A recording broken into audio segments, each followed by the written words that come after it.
ठीक आहे, ओके. नमस्कार, गुड आफ्टरनून. आज आपण हे जे आपलं लॉचं लेक्चर चालू करतोय याच्या आधी एक 2-3 मिनटं थोडी चर्चा करूया. ठीक आहे. मागचं लेक्चर झाल्यानंतर मला काही जे माझ्याशी पर्सनली जे लोक माझ्याशी कॉन्टॅक्टमध्ये आहेत त्यांच्यापैकी काही लोकांचा मला मेसेज होता की या PDF वगैरे उपलब्ध करून द्या, या PDF खूप जास्त मोठ्या होत आहेत वगैरे ना. ॲक्च्युली या PDF नाही आहेत. आता कसं आहे, आपण ऑनलाईन क्लासेस सुरू करतोय, तर आपण आहे ना ऑनलाईन क्लासेसच्या हिशोबाने त्या PPTs तयार केल्या आहेत. ओके, ही गोष्ट लक्षात घ्या.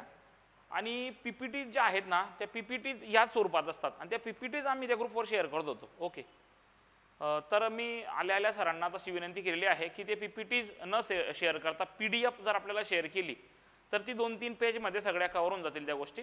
ओके, त्याच्यामुळे आपल्याला ते प्रिंट काढून वाचायला सोपं जमेल. ठीक आहे ना. आणि जर आपली प्रिंट वगैरे निघत नसेल, असं काही लोकांची अडचण होती, तर तुम्ही आपले कदम सर आहेत, शिंदे सर आहेत, आपण त्यांच्याशी कॉन्टॅक्ट करू शकतात ना. ठीक आहे, ओके. त्यानंतर महत्त्वाची गोष्ट, बऱ्याच मुलांच्या मनामध्ये थोडा संभ्रम आहे परीक्षेबद्दल. ज्यांच्या मनात संभ्रम आहे त्यांनी अभ्यासच करू नका, माझं स्पष्ट म्हणणं राहील. आता ही जी वेळ आहे, या वेळेचा सदुपयोग काय करता येईल माहिती का? या वेळेचा सदुपयोग म्हणजे असा की आपण जास्तीत जास्त जितका शक्य होईल तितका मुख्यचा अभ्यास करून टाका. ठीक आहे ना. हां, कारण की आपल्याला पोस्ट देणारा जो विषय आहे तो मुख्य आहे, तो पूर्व नाहीच आहे, बरोबर ना. आपल्याला जोपर्यंत जाहिरात आपल्या डोळ्यासमोर येत नाही तोपर्यंत तुम्हाला फॉरेन्सिक सायन्स, राज्यघटना, कायदे, इन्व्हेस्टिगेशन या ज्या सगळ्या गोष्टी आहेत या जेवढ्या चांगल्या पद्धतीने करता येतील तेवढ्या चांगल्या पद्धतीने करून टाका. यावसा तेवढ्या चांगल्या पद्धतीने करून टाका, म्हणजे आपला तेवढा जास्तीत जास्त फायदा होईल. ओके, बाकीचे जे अवांतर गोष्टी त्याच्याकडे आपण लक्ष द्यायचं कामच नाही आपलं, ते होत राहील. आपलं काम आहे फक्त अभ्यास करणं. Okay, done. तर आपण आपल्या आजच्या या लेक्चरला सुरुवात करतोय.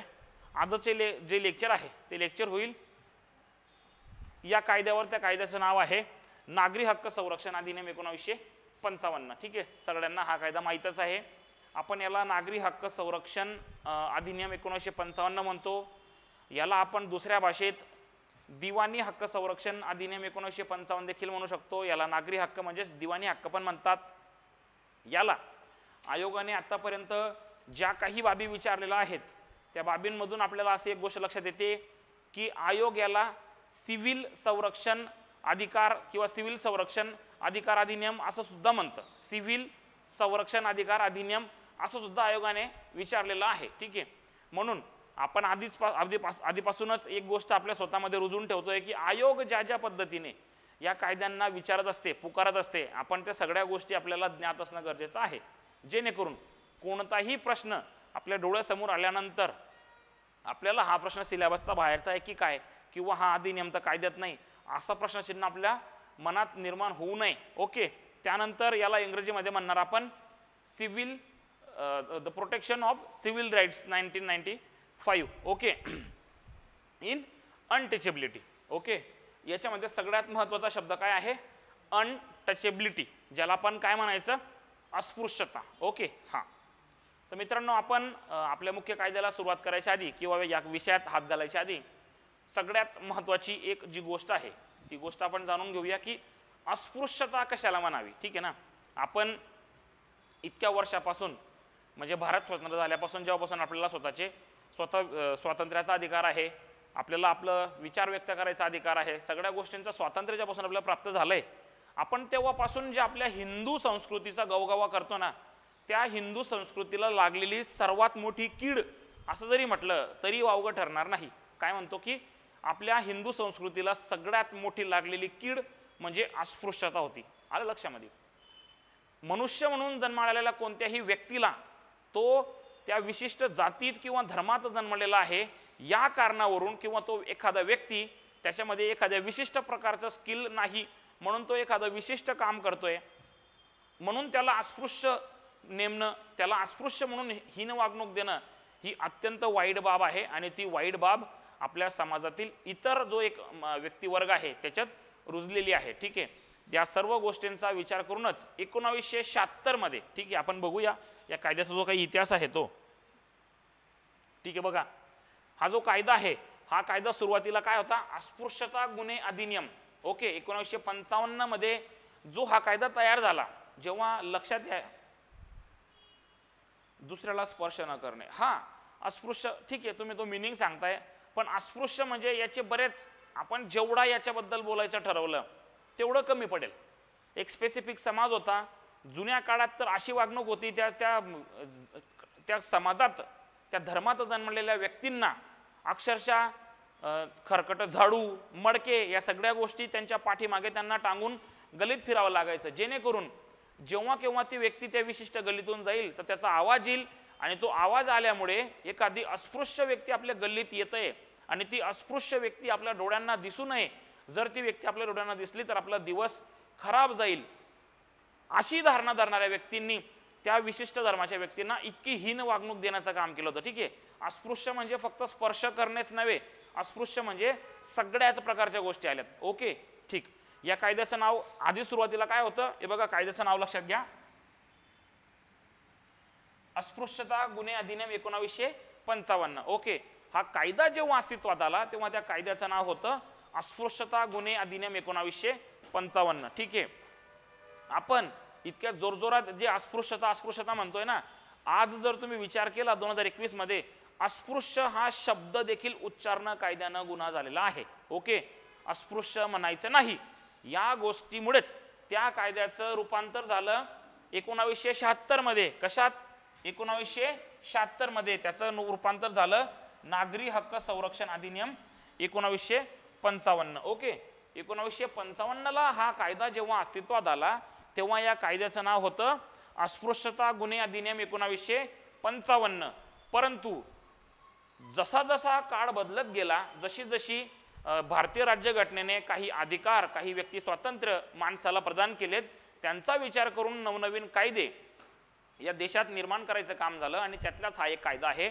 तेव्हा हा कायदा सुरुवातीला अस्पृश्यता गुन्हे अधिनियम म्हणून निर्माण झालेला होता, परंतु त्यानंतर या कायद्याचं नाव 1976 मध्ये बदल करून त्याला देण्यात आलंय नाव काय? नागरी हक्क संरक्षण अधिनियम 1955 असं नाव देण्यात आलेलं आहे. ठीक आहे, आता दुसरी गोष्ट, ह्या कायद्याची अंमलबजावणी कधी झाली बघा.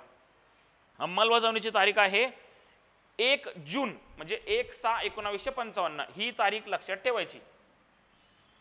Okay, that's called implementation date, त्याला आपण म्हणायचं अंमलबजावणीची तारीख. अंमलबजावणी कधी झालेली आहे या कायद्याची?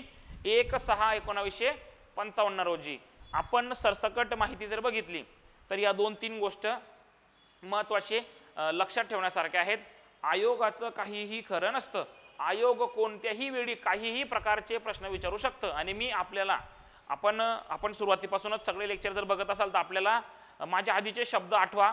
आपण काय म्हटलेलं आहे की कोणत्याही किरकोळ कायद्याचा अभ्यास करताना त्या कायद्यातील काही विशेष जे कलम आहेत त्या कलमांचा अभ्यास तर करावाच, परंतु त्यासोबतच त्या कायद्याची प्रस्तावना ही 100% काळजीपूर्वक तपासावी. प्रस्तावनेवर आतापर्यंत बऱ्याच प्रकारचे प्रश्न आयोगाने विचारलेले आहेत. ओके, ठीक. हे 2 ते 3 गोष्टी महत्त्वाच्या आहेत. कायद्याचं नाव अस्पृश्यता गुन्हे अधिनियम होतं. 1976 मध्ये त्याचं नाव बदलवण्यात आलं आणि त्याचं नाव करण्यात आलं नागरी हक्क संरक्षण अधिनियम 1955. त्याची अंमलबजावणीची तारीख आहे 1/6/1955. ओके, हा. त्यानंतर कायद्याचा उद्देश. आता बऱ्याच 1-2 मिनिटं थोडा ब्रेक घेतो. आपण ह्या मागच्या गोष्टी नोट करू शकतात जर आपण नोट करत असाल तर. ह्या नोट करू घ्या 1-2 मिनिटं फक्त.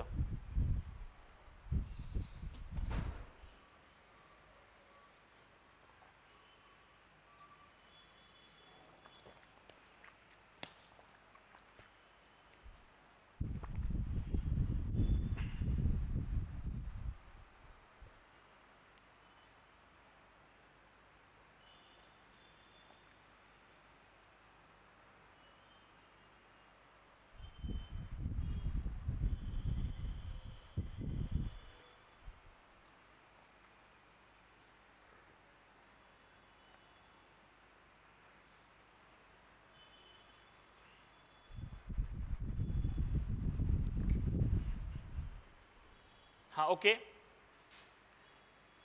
आपला नेक्स्ट आहे कायद्याचा उद्देश.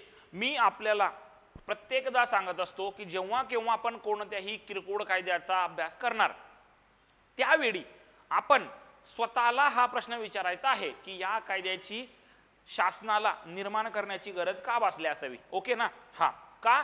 त्याच्यामुळे तुम्हाला त्या कायद्याचा अभ्यास करताना जर तुम्ही खरंच प्रामाणिकपणे त्या कायद्याचा अभ्यास करतायत किंवा तुम्हाला खरंच मनापासून त्या एखाद्या कायद्याला जाणून घ्यायची इच्छा असेल तर तुम्ही त्या कायद्याची निर्मितीची गरज का असावी हा प्रश्न जर स्वतःला विचारला तर तुम्हाला त्याचं योग्य उत्तर भेटेल. तुम्हाला त्या कायद्याचा अभ्यास करताना इंटरेस्ट येईल. ओके ना? तर या कायद्याचा उद्देश बघाने साहजिक आहे, अस्पृश्यता निवारणाचाच कायदा आहे. तर आपल्याला हा कायदा का निर्माण झाला असावा हे आपल्याला एक जनरली लक्षात आलं असेल. परंतु आयोगाने राज्यसेवा आणि जनरल PSIला प्रस्तावनेवर प्रश्न विचारलेत, खास करून या कायद्याचा उद्देश विचारलेला आहे. ठीक आहे, आपल्याला देखील विचारण्याची शक्यता नाकारता येत नाहीत. आपल्याला एक 6 कलम आहेत, त्या 6 कलमांवर आयोग दरवर्षी 2 प्रश्न न चुकता विचारताना एकच वर्ष असं आहे की 1 प्रश्न विचारलाय. बाकी आयोगाने कंपल्सरी 2 प्रश्न 4 गुणांसाठी विचारलेले आहेत. ओके, आपण या कायद्याचं महत्त्व लक्षात घेऊया. या कायद्याचा उद्देश काय आहे बघा, की अस्पृश्यतेविषयी उद्भवणाऱ्या अपराधांना आळा घालणे. अत्यंत साधा, सिंपल आणि बेसिक, लॉजिकल काही असा काही प्रकार नाही. अत्यंत साधी गोष्ट आहे की अस्पृश्यता निवारणाचा कायदा आहे तर त्याचा उद्देश काय असावा? अस्पृश्यतेविषयी उद्भवणाऱ्या अपराधांना आळा घालणे. ठीक आहे, त्यानंतर दुसरा उद्देश बघा की अस्पृश्यतेविषयी जाहीर शिकवण देणे व ती पाळणे अशा कृत्यांना प्रतिबंध करणे. ठीक आहे ना? बऱ्याच ठिकाणी अस्पृश्यता पाळण्यासाठी त्या काळी, आताच्या काळी नाही, आताच्या काळी अशा प्रकार काही होत नसतात. होत बी असतील तर त्यांचे जे पद्धती आहेत त्या पद्धती बदललेल्या आहेत. ओके ना? तर त्या काळी बऱ्याच ठिकाणी असे ग्रुप करून किंवा एखाद्या विशिष्ट समाजाचे लोक एखाद्या विशिष्ट ठिकाणी जमून एखाद्या विशिष्ट वर्गाला कोणत्या पद्धतीने आपल्याला वागणूक द्यायची आहे, कोणत्या पद्धतीने वागणूक द्यायची नाही, या सगळ्या गोष्टींची चर्चा करायची आणि त्यातूनच त्या ठिकाणी जमलेले जे काही लोक यांच्याकडून अस्पृश्यता ही पाळली जायची. म्हणून अशा कोणत्याही प्रकारचे कृत्य घडू नयेत म्हणून त्याचा उद्देश काय म्हटलेला आहे की अस्पृश्यतेविषयी जाहीर शिकवण देणे व ती पाळणे अशा कृत्यांना प्रतिबंध करणे हा झाला त्याचा सेकंड म्हणजे दुसरा उद्देश. तिसरा उद्देश बघा, अस्पृश्यतेतून उद्भवणाऱ्या अपराधांना शिक्षा विहित करणे. बरोबर, जेव्हा केव्हा कोणत्याही ठिकाणी अस्पृश्यतेमधून कोणत्याही प्रकारचा अपराध उद्भवेल, अपराध होईल, तेव्हा तेव्हा त्या अपराधाला आळा घालणे आणि त्या अपराधांना शिक्षा देणे, शिक्षा विहित करणे अशा प्रकारची तरतूद या कायद्यात करण्यात आलेली आहे. या कायद्याचा हा बेसिकल उद्देश आहे. ठीक आहे, उद्देश लक्षात आला. अत्यंत साध्या, सिंपल आणि बेसिकल असे त्याचे पर्पज आहेत. जास्त काही त्याच्यात किचकट काहीच नाही की लक्षात येणार नाही. म्हणून आपण जेव्हा सगळे लोक डिपार्टमेंटल PSIचा स्टडी करतात, या ठिकाणी त्याच अनुषंगिक हे जे लेक्चर आहे ते चाललेलं आहे. तर त्या हिशोबाने सांगू इच्छितो की बऱ्याचदा काय असतं की आपण किरकोळ कायद्याचा अभ्यास करताना कायदा म्हणजे पुस्तकातून कायदा वाचतो, तो समजून घ्यायचा प्रयत्न करतो आणि आयोगाचे प्रश्न सोडवतो. ठीक आहे ना? परंतु या ठिकाणी तुम्ही हा जो क्लास जॉईन केला याच्यामुळे तुमच्यात असा एक नवीन म्हणजे संपूर्ण महाराष्ट्र जे करत नाही ना त्याच्या पलीकडे जे सगळे करतात ते तर आपण इथं करणारच, जे कोणी करत नाही आणि ते करणं गरजेचं आहे ते आपण या ठिकाणी शिकून घेतोय. ठीक आहे ना? या छोट्या छोट्या गोष्टी आपण नोट डाऊन करत चला. लक्षात घ्या, PDF तर आपल्याला ग्रुपवर भेटणारच आहे. प्रस्तावना बघा, प्रस्तावना बघायची म्हटली तर या कायद्याचे संरक्षण अस्पृश्यतेच्या वागणुकीमुळे पीडित झालेल्या प्रत्येक अस्पृश्य व्यक्तीला आहे. हा कायदा कोणासाठी? तर ज्या कोणत्या व्यक्तीला अस्पृश्यतेच्या नावाखाली हीन वागणूक मिळालेली आहे, ज्या कोणत्याही व्यक्तीला अस्पृश्य म्हणण्यात आलेला आहे किंवा अस्पृश्यता म्हणून चुकीची किंवा हीन वागणूक मिळालेली आहे, त्या प्रत्येक व्यक्तीचं संरक्षण करायचं काम कोण करतं? हा कायदा करतो. ओके, हा. त्यानंतर या कायद्यातील एकूण कलमांपैकी आपल्याला 6 कलमे आहेत. आपल्या अभ्यासातील कलम कोणती? कलम 2 आहे, कलम 3 आहे, कलम 4, कलम 7, कलम 10 आणि कलम 14 इतकी कलमे डिपार्टमेंटल PSIला आपल्याला अभ्यासक्रमात आहेत. या 6 कलमांवर आणि प्रस्तावनेवर आपल्याला 4 गुण भेटतात. अत्यंत बेसिक आणि अत्यंत साधे सिंपल प्रकारचे प्रश्न पडतात. फक्त आपण या ठिकाणी हे जे लेक्चर अटेंड करतायत हे लेक्चर मनापासून 2 ते 3दा बघा. तुम्ही पुस्तकाला हात नाही लावला तरी चालतंय. ठीक आहे. नेक्स्ट, आता ही जी गोष्ट आहे मी आपल्याला नेहमीच सांगत आलोय की ही गोष्ट अत्यंत महत्त्वाची आहे. आपण कोणत्याही प्रकारच्या विषयाचा अभ्यास जर स्पर्धा परीक्षेसाठी करत असाल तर आपल्याला मागील प्रश्नपत्रिकांचं विश्लेषण करून त्याचा आढावा घेणं अत्यंत गरजेचं आहे. ओके, तुम्ही जेव्हा केव्हा कोणत्याही विषयाला अभ्यासाला सुरुवात करणार, तुम्ही सर्वात आधी अभ्यासक्रम बघितल्यानंतर सर्वात आधी अभ्यासक्रम बघावा, त्यानंतर तुम्ही आयोगाने त्या घटकावर कशा प्रकारचे प्रश्न विचारलेले आहेत ते प्रश्न बघणं गरजेचं आहे. किरकोळ कायद्यांपैकी हा एक असा कायदा आहे की आयोगाने आपल्याला 6 कलम अभ्यासाला दिले आहेत आणि आयोगाने प्रत्येक कलमावर प्रश्न विचारलेले आहेत, प्रत्येक कलमावर. ठीक आहे, हे बघा 1 2 3 4 5 आणि 6 कलम आपल्याला अभ्यासायला आहेत आणि त्या प्रत्येक 6 कलमांवर आयोगाने प्रश्न विचारलेले आहेत. त्याच्यात कोणत्या कलमांवर भर दिली आपण ते बघूया. बघा कलम 2 जे आहे, कलम 2 वर आयोगाने आतापर्यंत 3 प्रश्न विचारलेले आहेत. ओके, त्यानंतर कलम 3 आहे या कायद्यात धार्मिक दुबळेपणा म्हटलं आहे, कलम 2 मध्ये व्याख्या म्हटलेली आहे. त्याच्यात धार्मिक दुबळेपणावर 2 प्रश्न विचारलेले आहेत. कलम 4 आहे सामाजिक दुबळेपणा, त्याच्यावर 3 प्रश्न विचारलेले आहेत. कलम 7 आहे त्याच्यावर 1 प्रश्न विचारलेला आहे. कलम 7 आहे अन्य अपराध जे म्हणजे अस्पृश्यतेतून उद्भवणाऱ्या अन्य अपराधांबद्दल. ओके, कलम 10 त्याच्यावर आयोगाने 3 प्रश्न विचारलेले आहेत आणि कलम 14 जे आहे 14 त्याच्यावर 1 प्रश्न विचारलेला आहे. ठीक आहे, आता याच्यात जर आपण बघितलं तर हे कलम 10 वर 3 प्रश्न, 7 वर 3 प्रश्न, 2 वर 3 प्रश्न आणि 3 वर 2 प्रश्न, हे जे 4 कलम आहेत ना, हे 4 कलम आयोगाने वारंवार यांच्यावर प्रश्न विचारलेली आहेत. ठीक आहे, ते म्हटलं की आपण जर विश्लेषण काळजीपूर्वक बघितलं तर आपल्याला लक्षात येईल की कायद्याच्या प्रत्येक कलमावर आयोगाने प्रश्न विचारलेले आहेत आणि खास करून कोणत्या कोणत्या कलमावर प्रश्न विचारला आहे तर कलम 2, कलम 3, कलम 4 आणि कलम 10 यांच्यावर आयोगाने जास्तीत जास्त प्रश्न विचारलेले आहेत. ओके, ठीक आहे. बरं, आतापर्यंत ज्या गोष्टी आपण बघितल्या त्याच्याबद्दल कोणाला काही शंका मेन्शन करा बरं प्लीज. आतापर्यंत आपण ज्या काही गोष्टी बघितल्या त्याच्याबद्दल कोणाला काही शंका ऑनलाईनवाले आपण प्लीज मेन्शन करा, म्हणजे आपल्याला कॅरी फॉरवर्ड करायला बरं होईल. कोणतीही गोष्ट लक्षात आली नाही. ओके, पुढे चालायचं.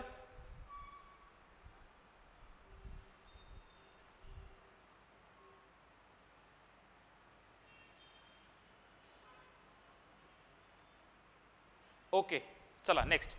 आता आपण सुरुवात करणार या कायद्याच्या प्रत्यक्ष अभ्यासाला. ओके, या कायद्याचे कलम 2 आहे. बरं, अजून एक गोष्ट, आपण या कायद्याचं कलम 2 सुरुवात म्हणजे अभ्यासाला सुरुवात करण्याआधी एक गोष्ट आपल्याला क्लिअर करून देतो की आपण किरकोळ कायद्यांचा अभ्यास करताना तरी, मी काय म्हणतो लक्षात घ्या की आपण किरकोळ कायद्यांचा अभ्यास करताना तरी हे जे असतात ना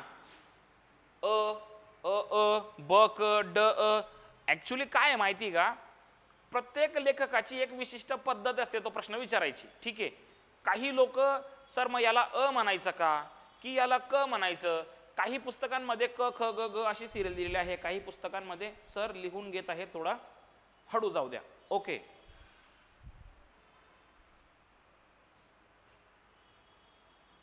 संदीप संसार यांनी काय म्हटलेलं आहे बघा, नाशकात बदलतं म्हणजे काय, बदललं म्हणजे काय.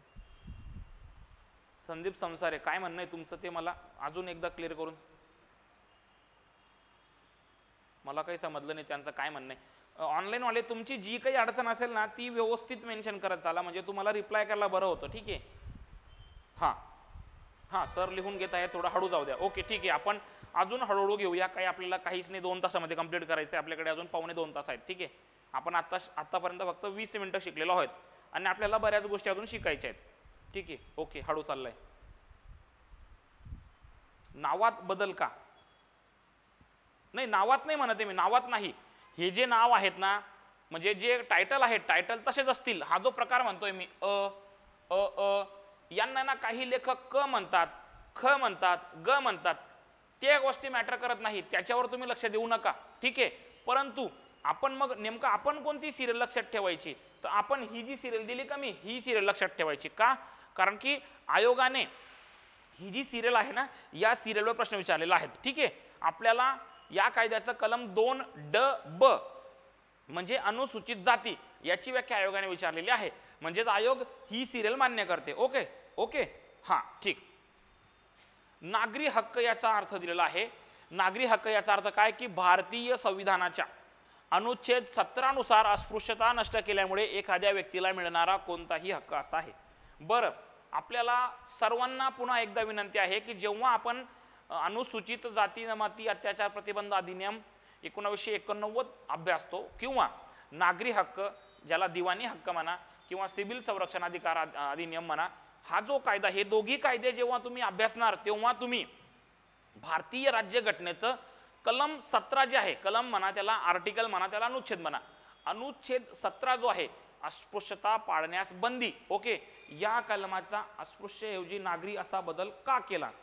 हो संदीप संसारी, मी तुम्हाला तेच म्हणतोय की अस्पृश्य एखाद्या व्यक्तीला अस्पृश्य म्हणजे स्पर्श न करण्यासारखा असा शब्द वापरणे देखील कायद्याने गुन्हा आहे. आधीच्या काळात बघा, तुम्ही ऐकलं असेल, जेव्हा आपण सगळेजण शाळेत वगैरे असू, 4थी 5वी 6वी, तेव्हा दलित समाजाच्या व्यक्तीला हरिजन म्हटलं जायचं. हरिजन म्हणजे हरीचे जन, ठीक आहे, म्हणजे हरीचे भक्त, हरीचे मुलं. परंतु आजच्या काळात दलित समाजाला हरिजन म्हणण्यावर बंदी आहे, ओके. त्याच प्रकारे अस्पृश्य म्हणजे कोणत्याही व्यक्तीला, आज रोजी कोणतीही व्यक्ती ज्या एखाद्या विशिष्ट समाजात जन्मलेली आहे, ज्या समाजाला पूर्वीच्या काळात बहिष्कृत किंवा अस्पृश्य मानलं जायचं, तसा प्रकार आजच्या काळात नाही, ओके. म्हणून कोणत्याही व्यक्तीला जो त्या विशिष्ट समाजात जन्मलेला आहे त्याला अस्पृश्य म्हणणं हा देखील कायद्यानं गुन्हा आहे. ही देखील बाब खूप गंभीर झालेली होती, म्हणून तशी तरतूद करण्यात आली की त्याला अस्पृश्य म्हणू नका, ओके, त्याला अस्पृश्यता मानायची नाही, ठीक आहे, ओके. संदीप संसारे, तुमची शंका क्लिअर झाली असेल तर मला तसं मेन्शन करा. नागरी हक्क म्हणजे काय की भारतीय संविधानाच्या अनुच्छेद 17 नुसार अस्पृश्यता नष्ट केल्यामुळे एखाद्या व्यक्तीला जो हक्क मिळतो त्याला नागरी हक्क म्हणायचा. नागरी हक्क म्हणजे थोडक्यात काय की कोणत्याही व्यक्तीला या देशाचा नागरिक म्हणून जो हक्क मिळतो तो हक्क होय, बरोबर. आता एखाद्या व्यक्तीची अस्पृश्यता नष्ट करणे म्हणजे काय की कोणत्याही व्यक्तीला जेव्हा ती व्यक्ती अस्पृश्य आहे या सदराखाली त्याला जेव्हा हीन वागणूक मिळेल, त्याला हिनवलं जाईल, त्याला तुच्छ लेखलं जाईल, किंवा त्याच्या कोणत्याही सामाजिक किंवा धार्मिक दुबळेपणावर लक्ष दिलं जाईल, धार्मिक किंवा सामाजिक दुबळेपणाला त्याला टार्गेट केलं जाईल, अशा कोणत्याही वेळेस त्याला जो हक्क निर्माण होतो, म्हणजे कायद्याकडे दाद मागण्याचा जो हक्क निर्माण होतो त्याला म्हणायचा नागरी हक्क, ओके. थोडक्यात आपण लक्षात ठेवायचं की भारतीय संविधानाच्या अनुच्छेद 17 नुसार अस्पृश्यता नष्ट केल्यामुळे एखाद्या व्यक्तीला मिळणारा कोणताही हक्क म्हणजे त्याला काय म्हणायचं आपण, नागरी हक्क, ठीक आहे, ओके. हां, नेक्स्ट बघा, त्याला म्हटलेलं आहे या सिरियलमध्ये म्हणजे हॉटेल, ओके. आता काय, या ज्या व्याख्या आपण अभ्यासतोय ना, या व्याख्या थोड्या वेगळ्या आहेत. म्हणजे हॉटेल, सार्वजनिक करमणुकीचं ठिकाण, सार्वजनिक उपासना स्थान ना, अशा काही गोष्टी या ठिकाणी आलेल्या आहेत. या ज्या व्याख्या आहेत या व्याख्यांवर हा संपूर्ण कायदा आहे, किंवा या ज्या व्याख्या आहेत या व्याख्यांचा तुम्ही जेव्हा अभ्यास करणार आणि आपण जसं जसं या कायद्यातून पुढे जाऊ तसं तसं तुम्हाला या व्याख्यांचं महत्त्व काय आहे ते लक्षात येईल. कोणत्याही कायद्यात सुरुवातीला ज्या व्याख्या दिलेल्या असतात त्या व्याख्यांवरच संपूर्ण कायदा हा फिरत असतो, ठीक आहे. हां, पुढची व्याख्या काय म्हटलेली आहे आपण, ज्याला म्हटलेलं आहे त्याचं नाव आहे हॉटेल. हॉटेल म्हणजे काय, याच्यामध्ये विश्रांतीगृह, भोजनालय, डायनिंग, निवासगृह, कॉफीगृह, कॅफे यांचा समावेश होतो. आता हे जे शब्द आहेत हे शब्द थोडंसं मराठीत आपल्याला थोडंसं विश्रांतीगृह म्हणजे काय म्हणून मी आपल्याला जाणून बुजून इंग्रजीत काही गोष्टी उल्लेख केलेल्या आहेत.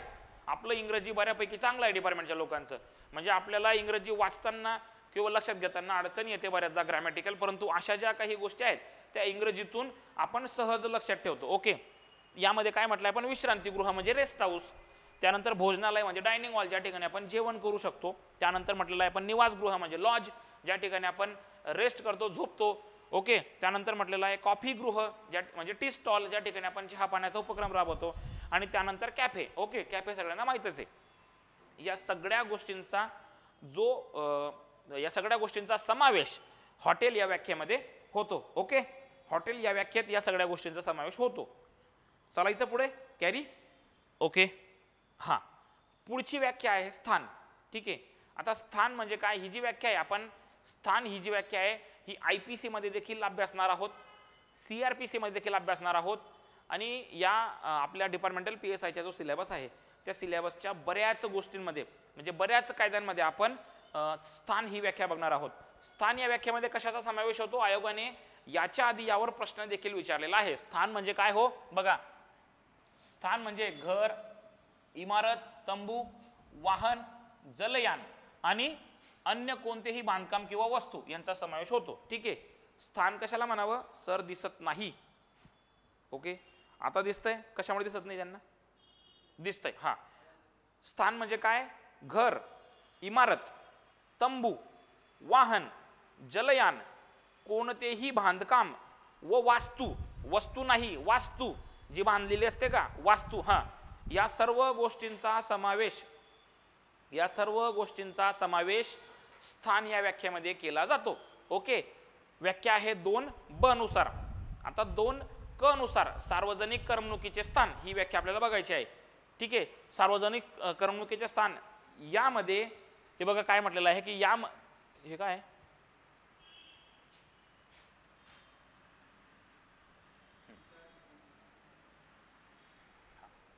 काय म्हटलेलं आहे बघा. सार्वजनिक करमणुकीचे स्थान म्हणजे काय ते म्हणताय? झूम झालंय, स्क्रीन दिसते का सगळ्यांना व्यवस्थित? झूम इन करू का थोडी? बरोबर आहे. बरं, सार्वजनिक करमणुकीचे स्थान म्हणजे काय? यामध्ये ज्या ठिकाणी जनतेला प्रवेश दिला जातो आणि करमणूक उपलब्ध करून दिली जाते अशा किंवा त्या ठिकाणी करमणूक सादर केली जाते अशा कोणत्याही स्थानाचा सार्वजनिक करमणुकीचे स्थान यात समावेश होतो. ठीक आहे. सार्वजनिक करमणुकीचे स्थान म्हणजे काय? की ज्या ठिकाणी सर्वसाधारण जनतेला प्रवेश दिला जातो आणि त्यांच्या समोर करमणूक सादर केली जाते. ओके, त्याला म्हणावं सार्वजनिक करमणुकीचे स्थान. नावातच त्याची व्याख्या आहे, परंतु आयोग आपल्याला विचारताना बऱ्याचदा सार्वजनिक करमणुकीचे स्थान आणि उपासना स्थान याच्यात आपण कन्फ्यूज होतो. अत्यंत साधी सिंपल गोष्ट आहे करमणूक. ओके, हा, करमणूक हा शब्द लक्षात ठेवायचा. पुढच्या व्याख्येमध्ये उपासना स्थान आहे, ज्या ठिकाणी उपासना केली जाते ना. हा, तर करमणुकीच्या स्थानामध्ये काय म्हटलेलं आहे बघा. सिनेमा हॉल, नाट्यगृहे, खेळाची मैदाने, सर्कस यासारख्या करमणुकीच्या ठिकाणींचा त्यात समावेश होतो. सार्वजनिक काय म्हणताय ते बी दिसत नाही. ठीक आहे, चला आता सगळ्यांना तर दिसतंय, यांना का दिसत नाही मला काही कळत नाही. ठीक आहे. सिनेमा हॉल, नाट्यगृहे, खेळाची मैदाने, सर्कस यासारखी सर्व करमणुकीची ठिकाणे यांचा त्यात समावेश होतो. कशामध्ये? सार्वजनिक करमणुकीच्या स्थानामध्ये. ओके, स्पष्टीकरण पण दिलेलं आहे. साधी सिंपल गोष्ट आहे की करमणूक या व्याख्येत कोणतेही प्रदर्शन, कार्यक्रम, खेळ, क्रीडा व मनोरंजनांचा अन्य कोणताही प्रकार यांचा समावेश होतो. ओके, या व्याख्येवरून आणि उदाहरणावरून आपल्याला अत्यंत साध्या आणि सिंपल पद्धतीने ही गोष्ट लक्षात येते की सार्वजनिक करमणुकीचे स्थान कशाला म्हणावं? की ज्या ठिकाणी लोकांना प्रवेश दिला जातो आणि त्या ठिकाणी त्यांची करमणूक केली जाते किंवा त्यांच्या समक्ष एखादी करमणूक सादर केली जाते. मग त्याच्यात काय काय आलं? सिनेमा हॉल आलं, सर्कस आलं, खेळाची मैदाने आली आणि त्यासारखी अन्य कोणत्याही प्रकारची ठिकाणे ज्या ठिकाणी माणसांना, सर्वसाधारण जनतेला प्रवेश देऊन त्यांची करमणूक केली जाते त्याला काय म्हणावं? सार्वजनिक करमणुकीचे स्थान. व्याख्या काय आहे? कलम 2 क. ठीक आहे. नेक्स्ट, आता ही जी व्याख्या आहे ही व्याख्या महत्वाची आहे. सर्वांनी या व्याख्येला विशेष लक्ष देऊन अभ्यासायचं आहे. सार्वजनिक उपासना स्थान. ठीक आहे. आता आपण सार्वजनिक उपासना स्थान कशाला म्हणावं? सार्वजनिक उपासना स्थान आपण म्हणावं की यामध्ये सार्वजनिक किंवा धार्मिक उपासनेचे स्थान म्हणून जे वापरले जाते, ज्या ठिकाणी किंवा एखादा धर्म प्रतिज्ञापित म्हणजे प्राप्त करणे किंवा ज्या ठिकाणी कोणत्याही धर्माच्या व्यक्तीला आपल्या धर्माची कोणताही किंवा कोणतीही विधी पार पाडता येईल यासाठी तयार केलेले गेलेले कोणतेही ठिकाण. आता बघा, उपासना स्थान म्हणजे काय?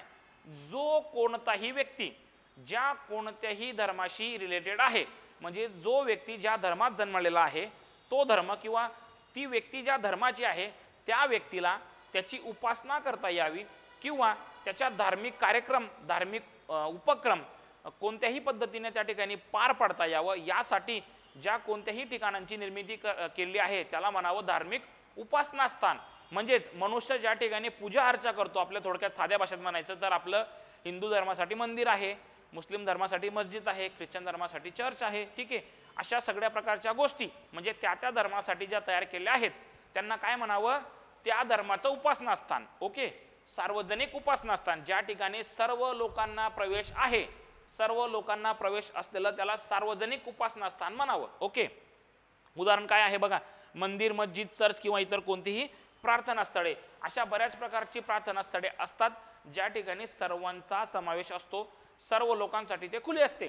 आजकाल काय फॅशन झालेली आहे की जे मोठमोठे लोक आहेत, समजा एखादी व्यक्ती आहे, आता आमचे भोपे सर आहे, समजा भोपे सरांनी 5-10 कोटीचा बंगला बांधला औरंगाबादमध्ये, आणि आजकाल फॅशन असते की त्यांनी बंगला बांधला, त्यांनी त्यांच्या घरात किंवा त्यांच्या कंपाऊंडमध्ये एखादं सुंदर मंदिर तयार केलं, परंतु त्यांच्या खाजगी मालकीचं मंदिर आहे, ठीक आहे, तर त्या ठिकाणी एखाद्या व्यक्तीला मंदिराचं दर्शन करण्यासाठी किंवा देवाचं दर्शनासाठी प्रवेश करू द्यावा किंवा नाही हा वैयक्तिक अधिकार त्या मालकाचा आहे. ठीक आहे, त्यांनी जर तुम्हाला त्यांच्या मंदिरात देवदर्शनासाठी प्रवेश करू दिला नाही तर तुम्ही तुमच्या वैयक्तिक स्वातंत्र्याचा अधिकाराचा किंवा तुमची सार्वजनिक उपासना स्थानामध्ये प्रवेश न करू दिला अशा प्रकारचा गुन्हा तुम्ही त्यांच्याविरुद्ध दाखल करू शकत नाही.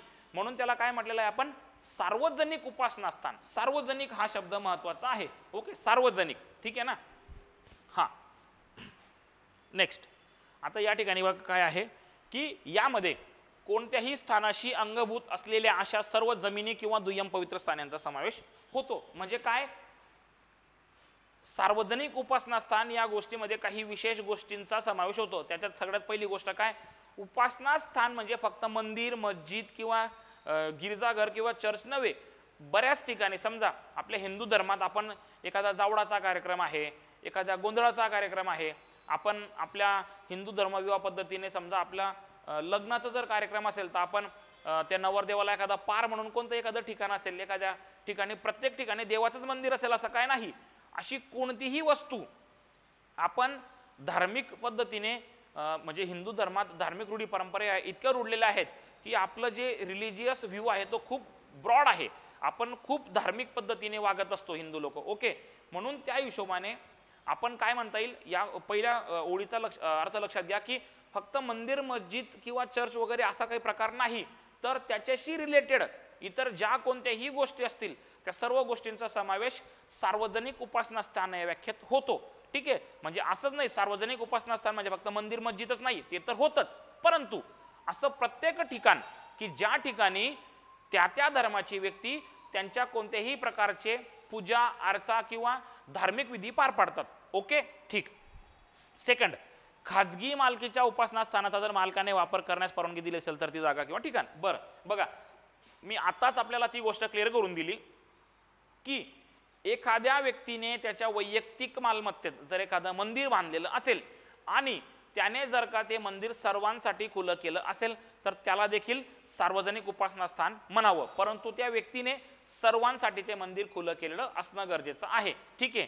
नेक्स्ट बघा की कोणत्याही खाजगी मालकीच्या उपासना स्थानाशी अंगभूत असलेली जमीन किंवा दुय्यम पवित्र स्थान यांचा जर त्याच्या मालकाने सार्वजनिक धार्मिक उपासना स्थान म्हणून वापर करण्याची परवानगी दिली असेल तर त्या जमीन किंवा पवित्र स्थान यांचा देखील समावेश होतो. म्हणजे काय की आपण आधी काय बघितलं, एक मध्ये अशी कोणतीही वस्तू जी मंदिर, मस्जिद, गिरजाघर किंवा चर्च नाही, परंतु ती वस्तू म्हणजे ती वास्तू किंवा ते ठिकाण त्या ठिकाणी कोणत्याही प्रकारचे जे लोक आहेत त्यांच्या धार्मिक विधी पार पाडतात. ओके, धार्मिक विधी पार पाडतात. तर या ठिकाणी काय म्हटलेलं आहे की या ठिकाणी ती जी ठिकाण किंवा ती जी एखादी क्षेत्र आहे, ती जी वास्तू आहे, ती वस्तू खाजगी व्यक्तीची आहे.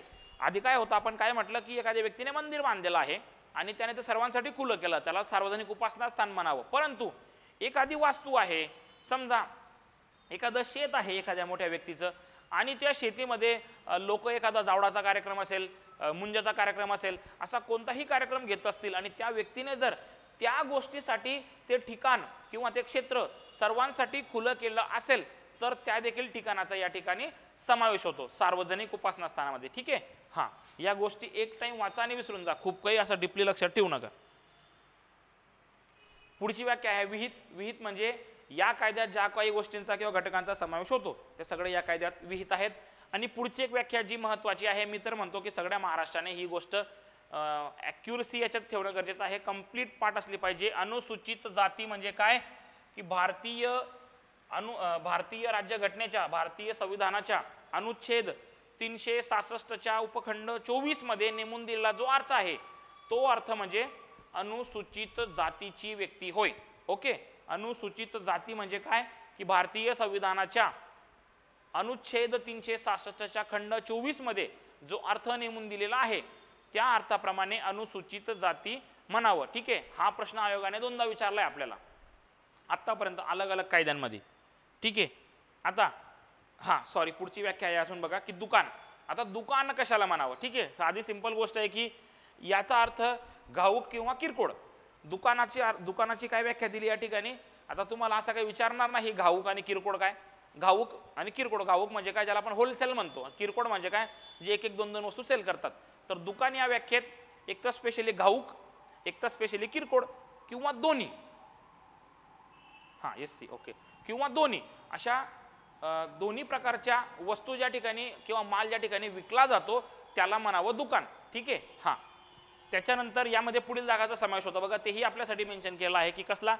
फेरीवाला किंवा विक्रेता यांच्याकडून फिरते वाहन किंवा गाडीतून जिथे माल विकला जातो असे स्थान. आपण बऱ्याचदा बघतो की आपल्या गल्लीत, कॉलनीत, परिसरात ते फेरीवाले, गाडीवाले वगैरे येतात. ठीक आहे, त्यांच्याकडून एखादा स्पेसिफिक प्रकारचा माल जो विकला जातो, एखाद्या ज्या ठिकाणी ते माल विकतात ते ठिकाण त्याला देखील दुकान म्हणावं. त्यानंतर धुलाईघर किंवा केश कर्तनालय. ठीक आहे, आपण ज्याला लॉन्ड्री म्हणतो किंवा सलून म्हणतो, ब्युटी पार्लर म्हणतो, त्या सगळ्या गोष्टींचा समावेश दुकान या व्याख्येत होतो. त्यानंतर बघा की जेथे ग्राहकांना सेवा उपलब्ध करून दिली जाते ते ठिकाण. ठीक आहे ना, बऱ्याच म्हणजे असंच नाही, दुकान म्हणजे असं काही समजायचं कारण नाही की पैसे द्या आणि वस्तू घ्या. ठीक आहे, बऱ्याच ठिकाणी पैसे दिल्यानंतर आपल्याला सेवा उपलब्ध करून दिली जाते. ठीक आहे ना, आपण एखाद्या फॅमिलीसोबत बाहेर फिरायला गेलो, आपल्याला हॉटेल आहे, आपण हॉटेलवाल्याला पैसे दिले आणि तो आपल्याला सेवा पुरवतो. सेवारूपी काय देतो आपल्याला? तो रूम देणार, बाकी सर्वांची सर्व्हिस देणार. ओके, त्याचप्रमाणे आपण एखाद्या ब्युटी पार्लरला गेलो, हेअर सलूनला गेलो तर आपण त्यांना पण पैसे द्यावं आणि ते आपली सेवा करून देतील. ठीक आहे, या सगळ्या गोष्टींचा समावेश देखील दुकान या व्याख्येत होतो. ओके, क्लिअर आहे? काही अडचण असेल तर मेन्शन करत चला तुम्ही, तुमच्या कमेंट्सवर माझं लक्ष असतं बिलकुल बारीकपणे. आता आपण या ठिकाणी कलम 2 जे आहे, कलम 2च्या सर्व व्याख्या अभ्यासलेल्या आहेत.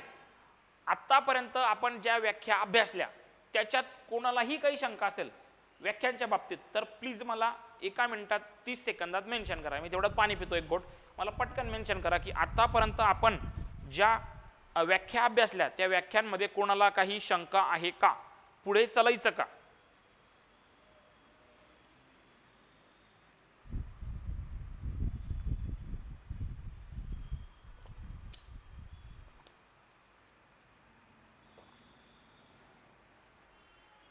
पुढे चला. ओके, ठीक, नेक्स्ट.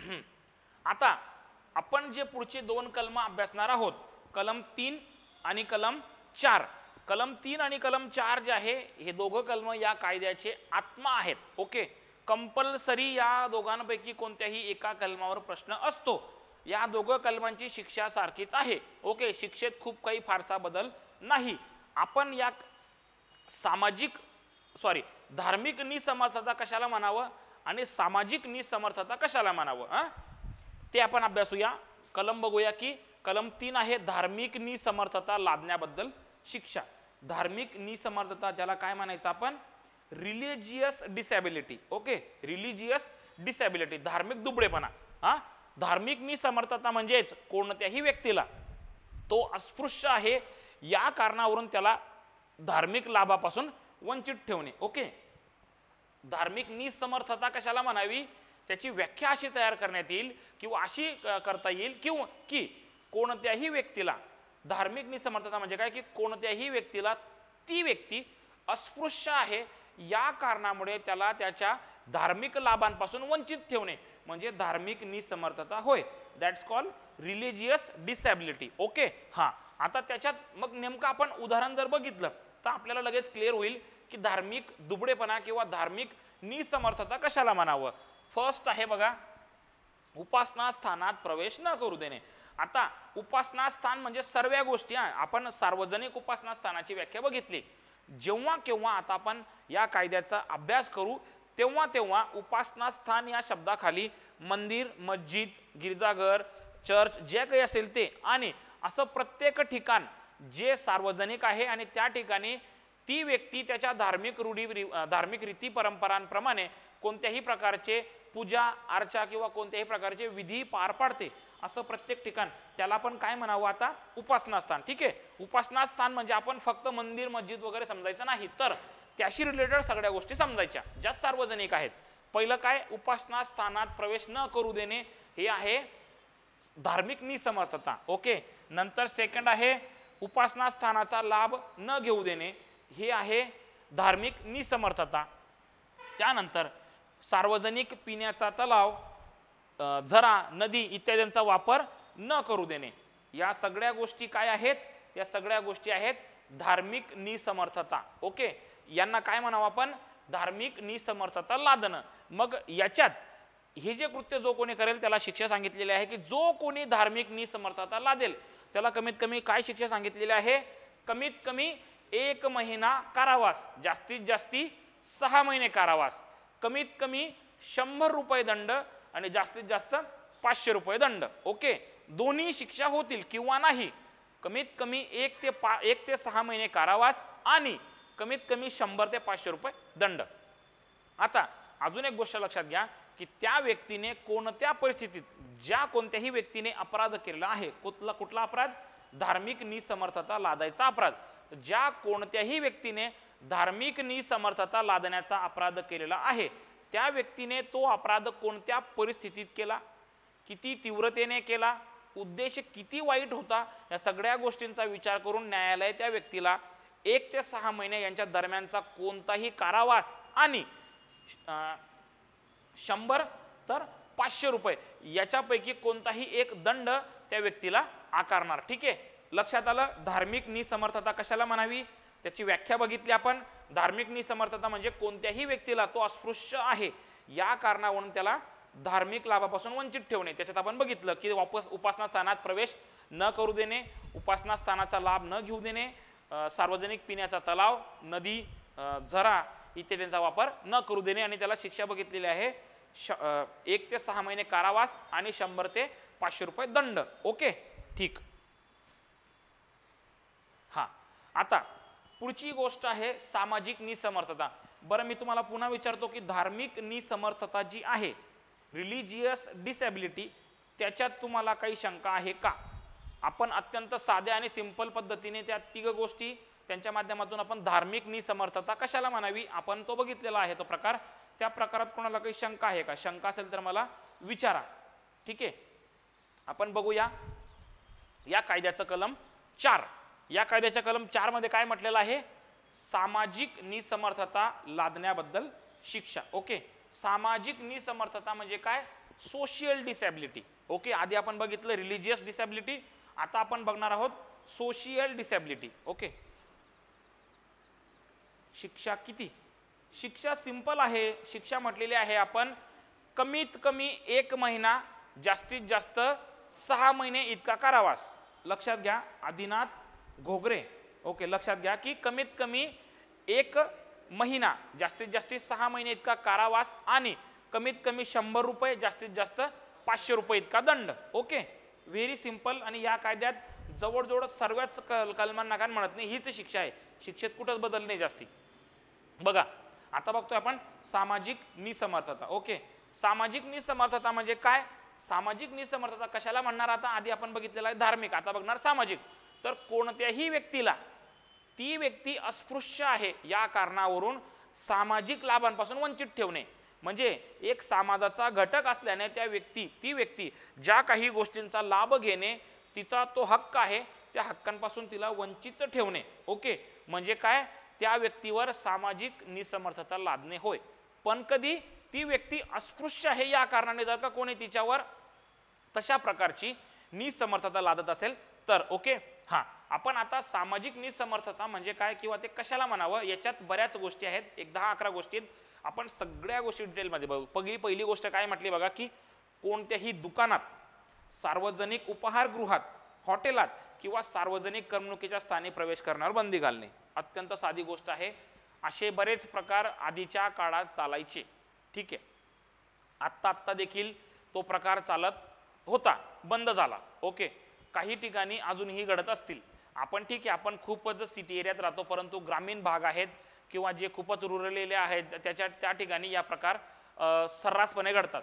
पहिलाच प्रकार काय म्हटलंय आपण, की एखादी व्यक्ती निव्वळ अस्पृश्य आहे या कारणावरून त्या व्यक्तीला कोणत्याही दुकानात, सार्वजनिक उपाहारगृहात, हॉटेलात किंवा सार्वजनिक करमणुकीच्या स्थानी प्रवेश करण्यावर बंदी घालणे म्हणजे त्या व्यक्तीवर सामाजिक निसमर्थता लादणे होय. आता या ठिकाणी कुठल्याही धार्मिक बाबीचा उल्लेख नाही, म्हणजे मग ती कोणतीही मुस्लिम व्यक्ती असू शकेल, ख्रिश्चन व्यक्ती असू शकेल, हिंदू धर्माची व्यक्ती असेल, कोणत्याही धर्माची व्यक्ती असेल. या ठिकाणी व्यक्तीचा उल्लेख, धर्माचा उल्लेख आहे का? नाही. या ठिकाणी व्यक्तीचा उल्लेख आहे, कोणत्याही व्यक्तीला. ठीक आहे, म्हणून याला काय म्हणायचं? सामाजिक निसमर्थता. ओके. दुसरं काय म्हटलंय की सर्वसाधारणपणे जनतेच्या किंवा त्यापैकी कोणत्याही वर्गाच्या उपयोगाकरता एखादे सार्वजनिक उपहारगृह, हॉटेल, धर्मशाळा, सराई किंवा मुसाफिरखाना येथे ठेवलेल्या कोणत्याही भांड्यांचा किंवा अन्य वस्तूंचा वापर करण्यावर बंदी करणे.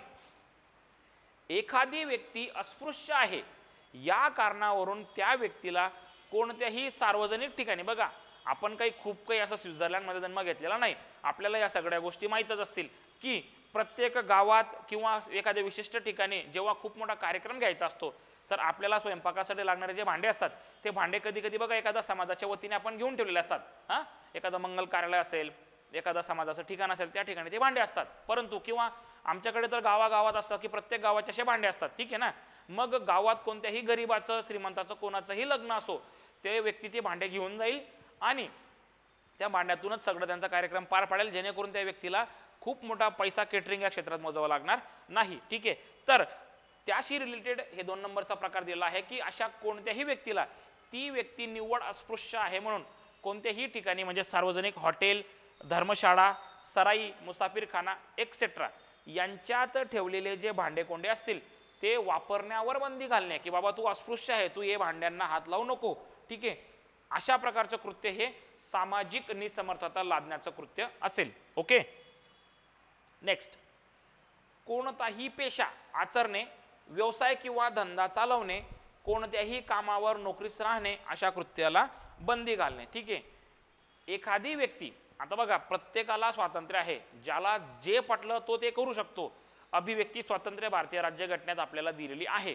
परंतु या कायद्याचा मूळ उद्देश काय की आपण 3 नंबरचा जो प्रकार आहे सामाजिक निसमर्थता लादणे तो बघतोय. त्याच्यात काय म्हटलेलं आहे बघा की कोणत्याही व्यक्तीला, ती व्यक्ती निव्वळ अस्पृश्य आहे किंवा त्या व्यक्तीला बाबा तू अस्पृश्य आहे, तू अशा प्रकारचा पेशा उचलू नको, अशा प्रकारचा धंदा करू नको, अशा प्रकारे तू एखादा आमच्या ठिकाणी कामाला लागू नको, अशा पद्धतीने त्या व्यक्तीला हिणवणं म्हणजे त्याच्यावर सामाजिक निसमर्थता लादणे होय. ठीक आहे. हां, नेक्स्ट बघा, सर्वांसाठी खुले असलेले नदी, ओहळ, झरा, विहीर, तलाव, पाण्याचा नळ किंवा जलस्थान, स्नानघाट, दफनभूमी, कोणतीही स्वच्छताविषयक सोय, रस्ते, सार्वजनिक राबत्याचे स्थान यांचा वापर करण्यावर किंवा प्रवेश करण्यावर बंदी घालणे. ठीक आहे.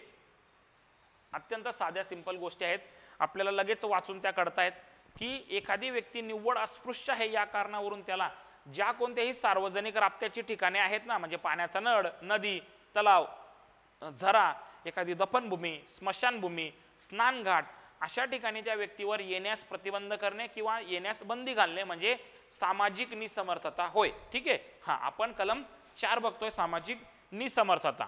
त्यानंतर 5वं बघा की पूर्णतः किंवा अंशतः राज्याच्या निधीतून चालणारे कोणतेही धर्मदायी किंवा सार्वजनिक प्रयोजनासाठी काय म्हटलेलं आहे, वापरले जाणारे कोणतेही स्थान किंवा ठिकाण यांचा वापर करण्यावर बंदी घालणे किंवा प्रवेशावर बंदी घालणे. असे कोणतेही ठिकाण आहे जे पूर्णतः किंवा अंशतः सार्वजनिक म्हणजे शासनाच्या निधीतून चालत आहेत, अशा कोणत्याही ठिकाणावर येण्यास त्या व्यक्तीच्या प्रवेशावर बंदी घालणे म्हणजे सामाजिक निसमर्थता लादणे होय. ठीक आहे. एक गोष्ट क्लिअर करून सांगतो, या सर्व गोष्टी पाठ करायची गरज नाही. जर याच्यावर आयोगाने प्रश्न विचारला तर प्रश्न वाचल्या वाचल्या आपल्या लक्षात येतं. फक्त तुम्हाला रिलिजियस अँड सोशियल, धार्मिक आणि सामाजिक या 2 गोष्टींमधला नेमका फरक काय ही गोष्ट लक्षात आली पाहिजे. तुम्ही विनाकारण ह्या सगळ्या गोष्टी पाठ करायच्या नाहीत. 1 ते 2 वेळेस वाचलं किंवा तुम्ही 1 ते 2 वेळेस हे लेक्चर जरी अटेंड करून हेडफोन टाकून कानात जर ऐकलं असेल तर प्रत्येक गोष्ट मी आपल्यासमोर अत्यंत चांगल्या आणि सुस्पष्ट पद्धतीत क्लिअर करून सांगतोय. ओके, हां, जास्ती काही हे पाठांतराच्या भानगडीत पडायचं नाही, वाचल्या लक्षात येतं. नेक्स्ट बघा की सर्वसाधारण जनतेच्या किंवा त्यापैकी एखाद्या विशिष्ट वर्गाच्या फायद्यासाठी निर्माण करण्यात आलेल्या कोणत्याही धर्मदायी संस्थेच्या नावाखाली कोणताही फायदा उपभोगणे यावर बंदी घालणे. बघा, धर्मदायी संस्था असतात, त्यांच्यामधून बऱ्याच योजनांचा लाभ समाजातील व्यक्तींना दिला जातो, परंतु एखाद्या व्यक्तीला निव्वळ ती व्यक्ती अस्पृश्य आहे या कारणामुळे जर कोणत्याही इतर व्यक्तीने त्या व्यक्तीला त्या धर्मदायी संस्थेच्या नावाखाली मिळणारा फायदा जर मिळू दिला नाही किंवा त्या फायदा मिळण्यावर बंदी घातली तर त्या व्यक्तीने त्या अस्पृश्य व्यक्तीवर सामाजिक निसमर्थता लादली असं म्हणावं. ओके, हां. नेक्स्ट बघा की कोणत्याही सार्वजनिक वाहनाचा वापर करण्यावर किंवा त्यात प्रवेश करण्यावर बंदी घालणे. आता तर असा काही प्रकार नाहीचे, परंतु आधी चालायचं. ठीक आहे, सार्वजनिक वाहनात, शासकीय वाहनात अस्पृश्य लोकांना येण्या जाण्यास मुभा नसायची. ठीक आहे, त्या हिशोबाने तो जो घटक आहे तो नमूद केला आहे की जी कोणतीही व्यक्ती एखाद्या दुसऱ्या व्यक्तीला ती व्यक्ती निव्वळ अस्पृश्य आहे या गोष्टीमुळे एखाद्या सार्वजनिक वाहनात बसू देणार नाही किंवा त्या सार्वजनिक वाहनात प्रवेश करण्यास बंदी करेल तर ती व्यक्ती त्या दुसऱ्या व्यक्तीवर सामाजिक निसमर्थता लादेल असं समजावं. ओके, हां.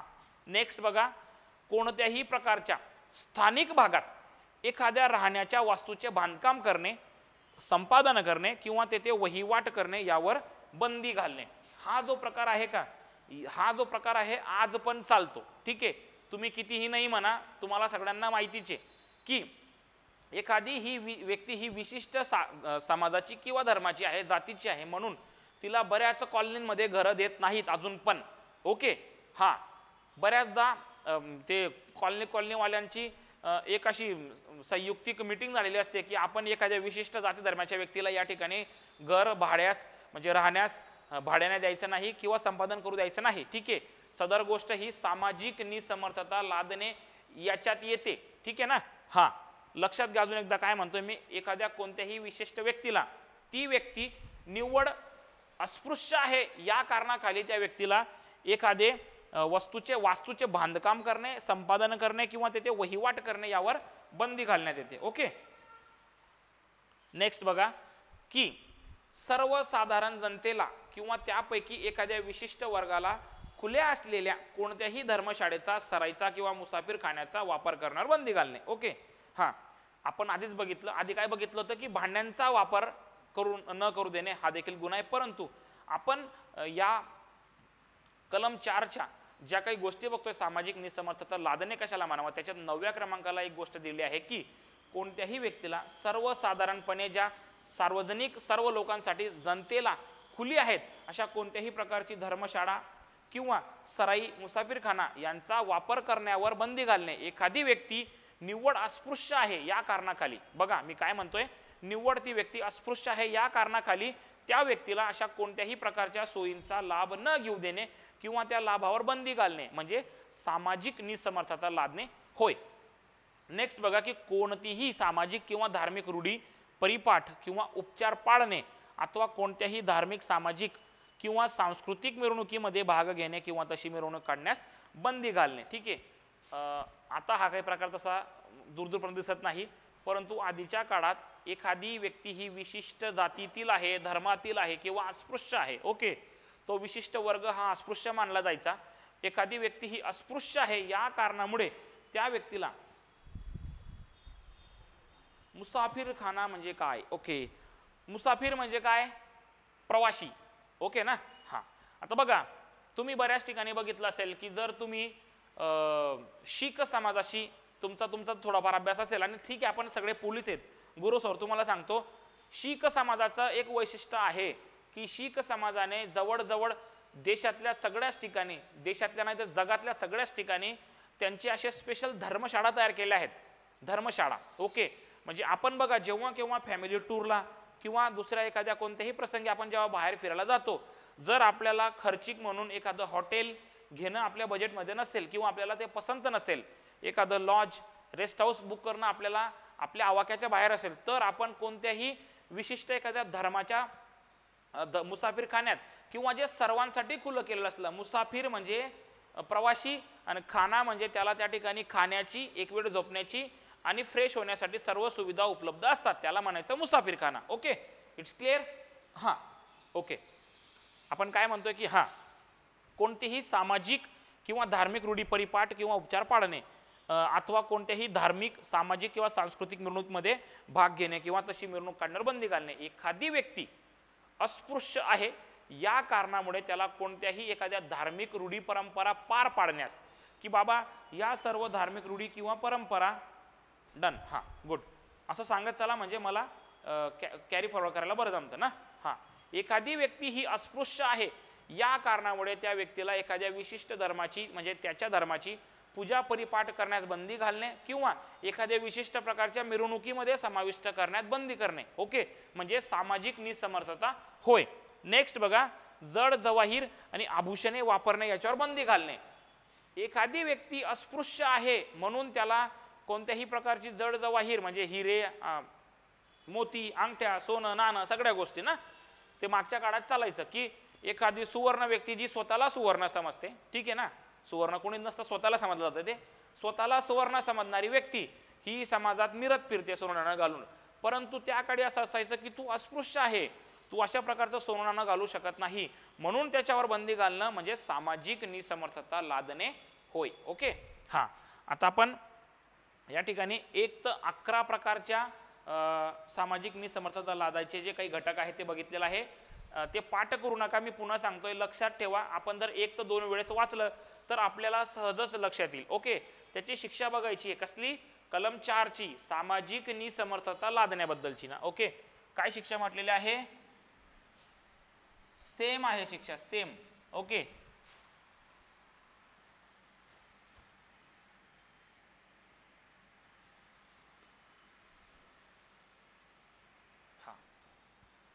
कलम 3 आणि कलम 4 ची शिक्षा अत्यंत सेम आहे. ओके, फक्त फरक काय आहे, ती धार्मिक निसमर्थता होती, ही सामाजिक निसमर्थता आहे. ओके, हां, सारखीच शिक्षा आहे. शिक्षा काय आहे, कमीत कमी 1 महिने, जास्तीत जास्त 6 महिने इतका कारावास आणि कमीत कमी 100 रुपये, जास्तीत जास्त 500 रुपये इतका द्रव्यदंड. आता मित्रांनो, तुम्हाला एक महत्त्वाची गोष्ट या ठिकाणी सांगून टाकतो. बऱ्याचदा जेव्हा तुम्ही त्या एक्झाम हॉलच्या हॉट सीटवर बसून क्वेश्चन पेपर अटेम्प्ट करतात, क्वेश्चन्स अटेम्प्ट करतात, तेव्हा जर तुमच्या समोर या कायद्यावर कलम 3 किंवा 4 याच्यापैकी कोणत्याही प्रश्न विचारला तर किमान एक 5 सेकंदांना का नसो विचार करूनच प्रश्न अटेम्प्ट करायचा आहे. बऱ्याचदा धार्मिक निसमर्थता, सामाजिक निसमर्थता शिक्षा ही सेम आहेत, वर्ड ही सेम आहेत, फक्त त्याच्यातल्या तरतुदी मात्र अलग आहेत, म्हणून कन्फ्युजन करायचं नाही. नाहीतर 4 वर्षापासून परीक्षा नाही, 4 वर्षापासून अभ्यास करतायत. अभ्यास म्हणजे तो जो भाग आहे तो तर तोंडपाठ आहे, परंतु फक्त अतिघाई किंवा सिली मिस्टेकमुळे जर तुम्ही तो गुण चुकवला तर तुम्ही हक्काचा गुण चुकवताय ना. आणि 1 गुण तुमचा, 1 प्रश्न चुकला म्हणजे 2 मार्क चुकतायत, आणि तुमचे 2 मार्क चुकले म्हणजे तुमच्या पुढे किमान 2000 मुलं वर चढतात. हा, लक्षात घेत चला. मेन्स असेल तर किमान 200 लोक. या कायद्याचं कलम 7 आपण बघतोय. कलम 7 आहे अस्पृश्यतेमधून उद्भवणाऱ्या अन्य अपराधांबद्दल शिक्षा. आपण आतापर्यंत काय बघितलं, अस्पृश्यतेच्या मुद्द्याखाली, अस्पृश्यतेच्या टायटल खाली आपण धार्मिक निसमर्थता बघितली, सामाजिक निसमर्थता बघितली. कलम 7 काय म्हणतं की अस्पृश्यतेच्या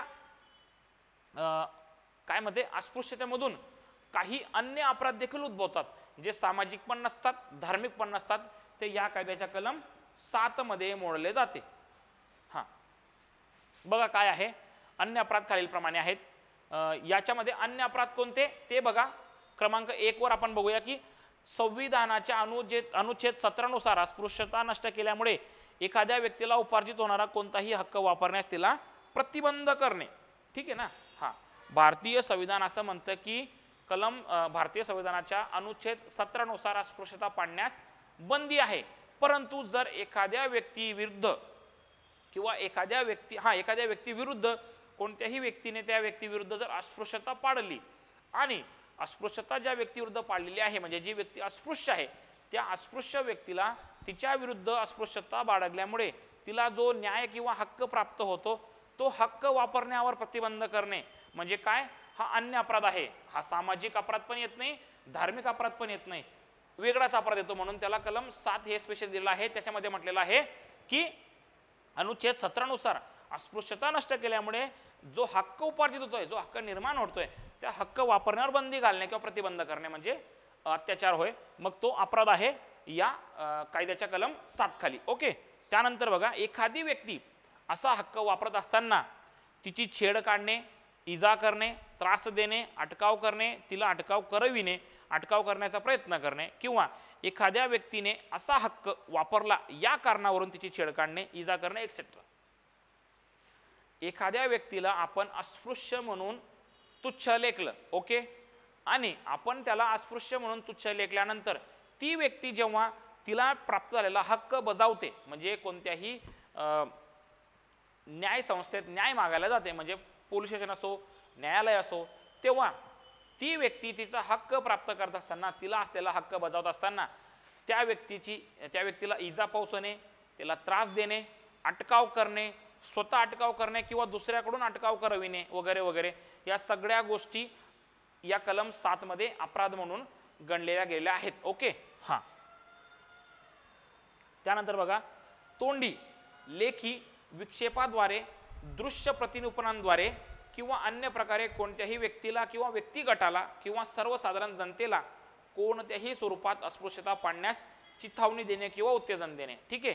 बऱ्याचदा काय होतं, एखादी व्यक्ती स्वतः अस्पृश्यता पाळत नाही, परंतु दुसऱ्या व्यक्तींमार्फत, म्हणजे फक्त ज्याला आपण चिथावणी देणे म्हणतो, ॲबेटमेंट ना, आपल्याला आहे IPSC मध्ये आपल्याला ॲबेटमेंट चांगल्या पद्धतीने माहीत आहे. मग आपण चिथावणी कोणकोणत्या पद्धतीने देऊ शकतो?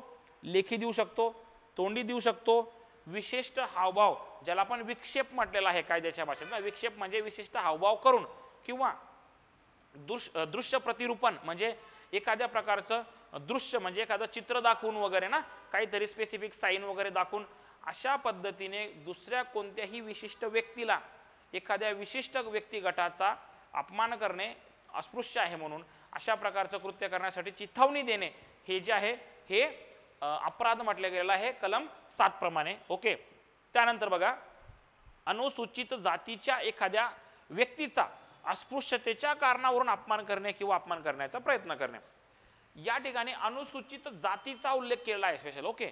कारण की आपण जर खरं बघितलं तर सुरुवातीच्या काळात अनुसूचित जातीमध्ये जन्मलेल्या किंवा अनुसूचित जातीशी रिलेटेड असलेल्या व्यक्तींनाच तुच्छ मानलं जायचं, बाकी कोणत्याच व्यक्तींना तुच्छ मानलं जात नव्हतं. ओके. SC ज्याला म्हटलेलं आहे, म्हणूनच या कायद्याच्या सुरुवातीला आपल्याला व्याख्यांमध्ये आपण अनुसूचित जातीची व्याख्या बघितलेली आहे. ओके. बाकी इतर कोणत्याही जातीची व्याख्या त्या ठिकाणी न देण्याचं कारण काय, की एक सर्वसाधारणपणे फक्त दलित समाजातील व्यक्तीलाच तुच्छ मानलं जायचं. ठीक आहे. हा, म्हणून या ठिकाणी त्याचा उल्लेख केला आहे की अनुसूचित जातीच्या एखाद्या व्यक्तीचा अस्पृश्यतेच्या कारणावरून जर कोणी अपमान करेल तर ते अपराध मानलं जाईल या कायद्याच्या कलम 7 नुसार. ओके. मग त्याला शिक्षा काय म्हटलेली आहे? सेम शिक्षा आहे. शिक्षेत कुठंच बदल नाही. जी शिक्षा आपण कलम 3 ला बघितली, कलम 4 ला बघितली, तीच शिक्षा कलम 7 ला देखील आहे. ओके. हा, पोट कलम 1 बघतोय आपण 7चं, त्या ठिकाणी शिक्षा काय म्हटलेली आहे? कमीत कमी 1 महिना कारावास तर जास्तीत जास्त 6 महिने इतका कारावास आणि कमीत कमी 100 रुपये तर जास्तीत जास्त 500 रुपये इतका द्रव्यदंड. ठीक आहे. शिक्षा ही जी नाही ती जवळजवळ सेम आहे, बिलकुल पाठांतर करायचं काम नाही, एकदा वाचलं की लक्षात येऊन जाईल. आता या ठिकाणी आपल्याला 2 स्पष्टीकरण दिलेत बघा. हे स्पष्टीकरण अभ्यासणं तसं गरजेचं नाही. का गरजेचं नाही? कारण की कायदा विस्तृत आहे, प्रस्तावनेवर बऱ्याचदा आयोग प्रश्न विचारतं आणि 6 कलम इतकी महत्त्वाची दिलेत की प्रत्येक कलमावर प्रश्न विचारलं तरी वावगं ठरणार नाही. म्हणून या कायद्यातील ही जी विशिष्ट कलम आहेत त्यांच्या मुख्य टायटलवर प्रश्न विचारण्याची पद्धत असते. ओके. म्हणजे सर्वसाधारणपणे जनरली एखादी गोष्ट जी माहीत आहे तीच गोष्ट विचारली जाते, डिस्क्रिप्शन काही विचारलं जात नाही. परंतु आयोगाने 4 वर्षापासून परीक्षा घेतलेली नाही आणि गेल्या 4 वर्षात आयोगाचं प्रश्न विचारण्याचं जे स्वरूप आहे ते बऱ्याच पद्धतीमध्ये बदललेलं आहे. ओके ना. म्हणून आपण सगळ्या गोष्टींचा विचार करून आणि आपल्याला या ठिकाणी क्लासेस करायचे तर आपण सगळ्या गोष्टी शिकून घेऊ, कुठलीच गोष्ट सोडणार नाही. ओके. बरं, बघूया स्पष्टीकरण. स्पष्टीकरण काय म्हटलंय की बघा, एखाद्या व्यक्तीला एखादे घर किंवा जमीन भाड्याने देण्याचे नाकारणे, तिला ती वापरण्याची किंवा ताब्यात घेण्याची परवानगी नाकारणे, अशा व्यक्तीशी व्यवहार करण्याचे नाकारणे, तिच्यासाठी मजुरीने काम करण्याचे किंवा तिच्याबरोबर धंदा करण्याचे नाकारणे, रूढीने चालत असलेली एखादी सेवा उपलब्ध करून देण्याचे किंवा तिच्याकडून ती करून घेण्याचे नाकारणे, किंवा ज्या गोष्टी सामान्य व्यवहार क्रमानुसार सर्वसामान्यपणे ज्या अटींवर करण्यात आल्या असत्या त्या अटींवर एखादी गोष्ट करण्याचे नाकारणे. म्हणजे काय, याला अन्य अपराध असं म्हणावं. बरोबर. हां, आपण आत्तापर्यंत 4 गोष्टी बघितल्या. त्याच्यातलं हे स्पष्टीकरण आहे की कोणतीही सर्वसाधारण व्यक्ती, एखादी व्यक्ती अस्पृश्य आहे म्हणून तिच्याशी कोणत्याही प्रकारचा व्यवहार जेणेकरून तिने सर्वसाधारणपणे दुसऱ्या कोणत्याही व्यक्तीशी तो व्यवहार करून घेतला असता, परंतु एखादी व्यक्ती ही फक्त अस्पृश्य आहे या कारणामुळे जर तिच्याशी कोणी कोणत्या प्रकारचा व्यवहार केला नाही, तिला एखादं घर किंवा वस्तू भाड्याने किंवा विकत दिली नाही, किंवा एखाद्या कामावर ठेवलं नाही, किंवा एखादी गोष्ट तिच्याशी भागीदारी स्वरूपात करणं गरजेचं होतं, परंतु निव्वळ ती व्यक्ती अस्पृश्य आहे, निव्वळ ती व्यक्ती अस्पृश्य आहे या कारणामुळे जर त्या व्यक्तीवर नाही. विष्णू कुमावत सर, हा कायदा अनुसूचित जमातीसाठी नाही ना? नाही, अनुसूचित जमातीसाठी हा कायदा नाही, परंतु आपण जर सर्वसाधारण पद्धतीने बघितलं तर या कायद्याचं नाव आहे नागरी हक्क संरक्षण अधिनियम. ओके, सर्वांसाठी हा कायदा आहे, परंतु कायद्याची जर आपण एक महत्त्वाची गोष्ट, या कायद्याची जर एक महत्त्वाची गोष्ट अभ्यासली तर आपल्याला लक्षात येईल की या कायद्यात आपल्याला काय म्हटलेलं आहे, 366(24) खंडाप्रमाणे अनुसूचित जातीची व्याख्या दिली आहे. आणि आपण सर्वात आधी एक गोष्ट अभ्यासली, काय अभ्यासली, भारतीय संविधानाचा अनुच्छेद 17. मग त्या ठिकाणी अस्पृश्यता पाळण्यावर बंदी म्हटलेली आहे. मग तुम्ही कोणत्याही व्यक्तीला जर अस्पृश्य मानलं तर तो कायद्याने गुन्हा आहे, परंतु सरसकट पद्धतीने अशी एक गोष्ट समजून चला की त्या काळी, म्हणजे ज्या काळी हा कायदा अस्तित्वात आला त्या काळी स्पेसिफिकली अनुसूचित जातीच्या म्हणजेच एससी म्हणजेच दलित व्यक्तीलाच तुच्छ मानलं जायचं, इतर कोणत्याही व्यक्तीला तुच्छतेची वागणूक मिळत नव्हती. म्हणून त्या दलित समाजातील प्रत्येक व्यक्तीच्या संरक्षणार्थ हा कायदा निर्माण करण्यात आलेला आहे. ओके, हां, ही गोष्ट जनरल इन्फॉर्मेशन म्हणून ठीक आहे, परंतु तुम्हाला जर विचारलं तर फक्त अस्पृश्यतेच्या कारणाखाली कोणत्याही व्यक्तीला या कायद्याचं संरक्षण आहे असंच म्हणायचं. ओके, हां. नेक्स्ट बघा, एखाद्या व्यक्तीने दुसऱ्या कोणत्याही व्यक्तीशी सर्वसामान्यपणे जे सामाजिक, व्यावसायिक किंवा व्यापार धंदेविषयक संबंध ठेवले असते ते ठेवण्याचे टाळणे. आपण आधीच बघितलं की कोणत्याही व्यक्तीने दुसऱ्या एखाद्या व्यक्तीशी व्यावसायिक, सामाजिक किंवा इतर कोणतेही धंदेविषयक संबंध ठेवले असते, ते संबंध जर एखादी व्यक्ती निव्वळ अस्पृश्य आहे या कारणाखाली जर त्या व्यक्तीशी तशा प्रकारचे संबंध ठेवण्याचे टाळले तर हा मात्र कायद्याने गुन्हा आहे. ओके, हां. नेक्स्ट बघूया आपण. तर बघा काय म्हटलंय, स्पष्टीकरण 2. आपण एक स्पष्टीकरण 1 बघितलं, आता स्पष्टीकरण 2 बघूया. 2 प्रकारचे स्पष्टीकरण आहेत. दुसरं स्पष्टीकरण काय म्हटलेलं आहे बघा, की जर एखाद्या व्यक्तीने प्रत्यक्ष किंवा अप्रत्यक्ष किंवा अस्पृश्यतेची किंवा कोणत्याही स्वरूपात तिचे पालन करण्याची जाहीर शिकवण दिली. बघा आपण बऱ्याचदा बघतो, आताच्या काळात हा प्रकार नाही, परंतु त्या काळात काय असायचं माहिती का, की गावागावात असे सभा व्हायच्या, गावागावात असे घराघरात मोठमोठ्या लोकांच्या घरात मिटिंगा व्हायच्या आणि त्या गावात किंवा त्या विशिष्ट घटकात, वर्ग गटात असे म्होरके राहायचे. ते म्होरके सांगायचे की तुम्हाला कोणत्या व्यक्तीला डिवचायचं आहे, कोणत्या समाजाला डिवचायचं आहे, यांना आपण कोणत्या पद्धतीने गावातून हाकलून लावायचं आहे. म्हणून त्या काळी अस्पृश्य मानला जाणाऱ्या त्या विशिष्ट समाजाला किंवा विशिष्ट घटकाला किंवा विशिष्ट वर्गाला, ठीक आहे, अस्पृश्य मानण्यासाठी जी कोणीही जाहीर शिकवण देईल, मग ती प्रत्यक्ष असो किंवा अप्रत्यक्षपणे असो, ठीक आहे, जाहीर शिकवण देईल, ती शिकवण देणे या कायद्याच्या कलम 7 नुसार अपराध मानलं जाईल. ओके, हां. त्यानंतर बघा, एखाद्या व्यक्तीने ऐतिहासिक, तत्वज्ञान विषयक किंवा धार्मिक कारणांच्या आधारावर किंवा जाती व्यवस्थेच्या कोणत्याही परंपरेच्या आधारावर किंवा इतर कोणत्याही आधारावर कोणत्याही स्वरूपातील अस्पृश्यता पालनाचे समर्थन केले तर ती व्यक्ती या कायद्यानुसार अस्पृश्यता पाळण्यास चिथावणी देते किंवा प्रोत्साहन देते असे मानले जाईल. बरोबर. बऱ्याचदा काय असतं एखादी व्यक्ती बोलताना असे उदाहरणं द्यायची त्या व्यक्तीला सवय असते ना, तर तो हा प्रकार आहे की एखाद्या व्यक्तीला ऐतिहासिक तत्वज्ञानाविषयक किंवा धार्मिक कारणांच्या विचारांवर एखाद्या व्यक्तीला अस्पृश्य आहे, एखादी विशिष्ट व्यक्ती, विशिष्ट वर्ग, विशिष्ट व्यक्तींचा गट हा अस्पृश्य आहे, अशी जर का कोणी म्हणजे अशा प्रकारचे विचार जर का कोणी समाजात रूढ करायचा प्रयत्न करेल, त्याला काय म्हणायचं? चिथावणी देणे म्हणायचं. ती व्यक्ती तिच्या विचारांमधून, मग ते विचार कोणत्याही प्रकारचे असतील, त्या विचारांमधून विशिष्ट प्रकारचा गट हा अस्पृश्य आहे म्हणून अस्पृश्यता पाडण्यास लोकांना अप्रत्यक्षरित्या चिथावणी देते असं मानलं जाईल. ओके. हा काय म्हटलेलं आहे पुढचं? संविधानाच्या अनुच्छेद 17 नुसार अस्पृश्यता नष्ट केल्या कारणाने एखाद्या व्यक्तीला उपवर्जित होणारा कोणताही अधिकार तिने वापरल्याबद्दल प्रतिशोध किंवा बदला म्हणून जर कोणी त्या व्यक्तीच्या शरीर किंवा मालमत्ता याबाबत अपराध केला. आता ही गोष्ट महत्वाची आहे. ओके. काय म्हटलेलं आहे बघा, संविधानाच्या अनुच्छेद 17 नुसार, ठीक आहे. बघा काय म्हटलेलं आहे की आता ही जी शिक्षा आहे म्हणजे आपल्याला कलम 7 पूर्ण आहे, आपल्याला कलम 7 पूर्ण असल्यामुळे सगळ्या बारीक बारीक गोष्ट अभ्यासणं गरजेचं आहे. ओके.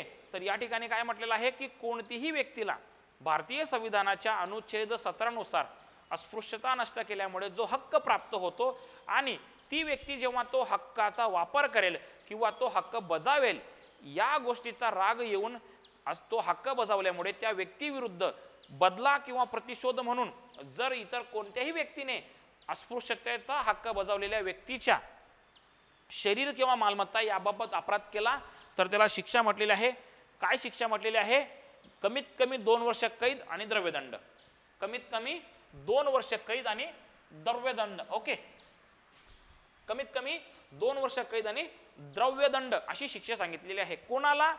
अशा व्यक्तीला की त्या व्यक्तीने, एखाद्या व्यक्तीने जर आपल्या विरुद्ध अस्पृश्यता पाळली गेली म्हणून, म्हणजेच भारतीय संविधानाच्या अनुच्छेद 17 नुसार त्याच्या विरुद्ध अस्पृश्यता पाळली गेली आहे आणि अस्पृश्यता पाळली गेल्यामुळे त्या व्यक्तीने न्यायालयात दाद मागितली, पोलिसांकडे दाद मागितली किंवा त्यांचा हक्क वापरला आहे आणि या गोष्टीचा राग येऊन इतर व्यक्तीने जर त्या व्यक्तीच्या शरीराविरुद्ध किंवा मालमत्तेविरुद्ध कोणत्याही प्रकारचा अपराध केला तर या ठिकाणी शिक्षा सांगितलेली आहे आणि ती शिक्षा आहे कमीत कमी 2 वर्ष कैद आणि द्रव्यदंड. ओके. हा ठीक. पुढचं बघा, आपल्याच समाजाच्या किंवा त्यातील कोणत्याही वर्गाच्या एखाद्या व्यक्तीने अस्पृश्यता पाडण्यास नकार दिला किंवा अशा व्यक्तीने या अधिनियमाच्या उद्दिष्टांच्या पुरस्कारार्थ एखादी कृती केली, या कारणावरून जो कोणी, म्हणजे तिला अशा समाजाचा किंवा वर्गाचा घटक म्हणून त्या व्यक्तीने जो हक्क किंवा विशेष अधिकार मिळू शकेल तो नाकारील किंवा अशा व्यक्तीवरील जाती बहिष्कारात कोणत्याही प्रकारे भाग घेईल. याचा अर्थ काय माहिती का? जी व्यक्ती अस्पृश्य नाही, सवर्ण स्वतःला समजते, त्या व्यक्तीने त्याच्याच समाजातील कोणत्याही व्यक्तीला, एखाद्या विशिष्ट व्यक्तीला अस्पृश्य म्हणून हिणवणं असं ठरलेलं आहे. आपण आता 2-4 लोकांचा प्लॅन झाला.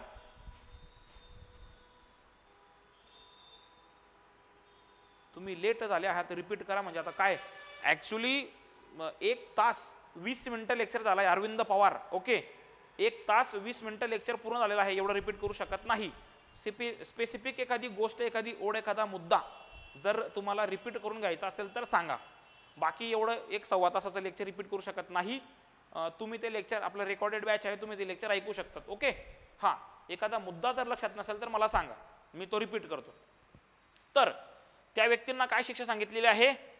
कमीत कमी 1 महिना, जास्तीत जास्त 6 महिने आणि कमीत कमी 100 रुपये, जास्तीत जास्त 500 रुपये इतका द्रव्यदंड. कोणाला सांगितलेला आहे? की जी कोणतीही व्यक्ती स्वतःला सवर्ण समजते आणि तिने दुसऱ्या एखाद्या व्यक्तीला अस्पृश्यतेच्या ग्राउंडवर हिणवण्याचं काम ठरवलेलं आहे आणि त्याच्याच समाजातील व्यक्ती जर ते काम ऐकत नसेल आणि त्या व्यक्तीविरुद्ध जर त्याने कोणत्याही प्रकारचा अपराध केला तर त्याला म्हणावं, तर त्याच्यासाठी शिक्षा दिलेली आहे कमीत कमी 1 महिना, जास्तीत जास्त 6 महिने, कमीत कमी 100 रुपये आणि जास्तीत जास्त 500 रुपये इतका द्रव्यदंड. ओके.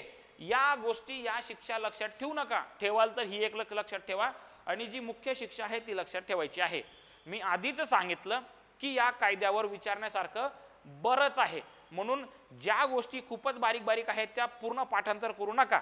आणि आपल्याकडे तर भरपूर वेळ आहे, जर पाठ करून घेतला तर बिलकुल नाही, तुमचा हातच कोणी धरू शकत नाही.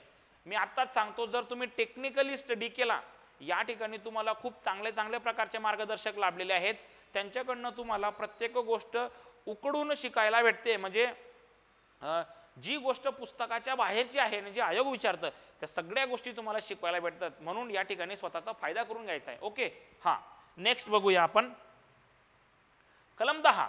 या कलम 10 आणि कलम 14 हे जे आयोगाचे आवडतं कलम आहेत आणि आपल्या कायद्यातले शेवटचे कलम आहेत. ओके, कलम 10 हे देखील आयोगाचं आवडतं कलम आहे. आयोगाने याच्यावर कमीत कमी 2 ते 3 प्रश्न विचारलेले आहेत. काय आहे कलमाचं नाव?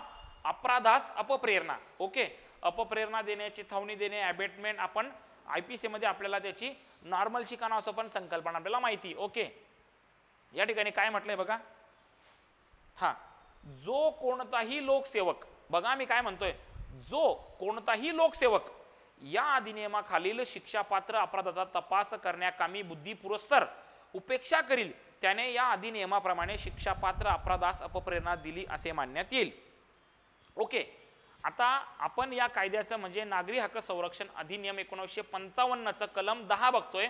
कलम 10चं मुख्य टायटल आहे अपराधास अपप्रेरणा. ओके, अपप्रेरणा देणे म्हणजे काय? आता हे जे कलम आहे अपप्रेरणा देण्याच्या आपण बाकीच्या गोष्टी कुठं बघितल्या? आता कलम 7 मध्ये त्या ठिकाणी चिथावणी किंवा अपप्रेरणा कोण देत आहे?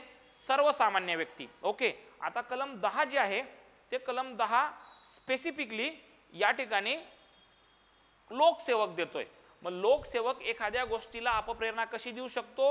लोकसेवक त्याच्यावर दिलेली जबाबदारी जर का प्रामाणिकपणे पार पाडत नसेल किंवा या कायद्यानुसार कोणताही दखलपात्र अपराध घडला असेल आणि त्या दखलपात्र अपराधाची दखल व्यवस्थित घेत नसेल किंवा बुद्धिपुरस्सर वाईट उद्देशाने, वाईट हेतूने, दुष्ट हेतूने टाळण्याचा प्रयत्न करत असेल किंवा टाळत असेल तर तो लोकसेवक, मग तो कोणी असेल, पोलीस अधिकारी असेल, न्यायालयातील कर्मचारी असेल, न्यायालयातील न्यायाधीश असेल किंवा या कायद्याशी रिलेटेड ज्या ज्या शासकीय संस्था आहेत त्या शासकीय संस्थेतील प्रत्येक शासकीय अधिकारी म्हणजे लोकसेवक. ओके, तो लोकसेवक जर त्याचे कर्तव्य पार पाडण्यास किंवा त्याला दिलेली जबाबदारी पार पाडण्यास जाणून बुजून दुष्ट हेतूने, वाईट हेतूने, हेतुपुरस्सर जर का असं कृत्य करत असेल तर त्याला काय म्हणावं? तो लोकसेवक या ठिकाणी अपराधास अपप्रेरणा देत आहे. ओके, हा,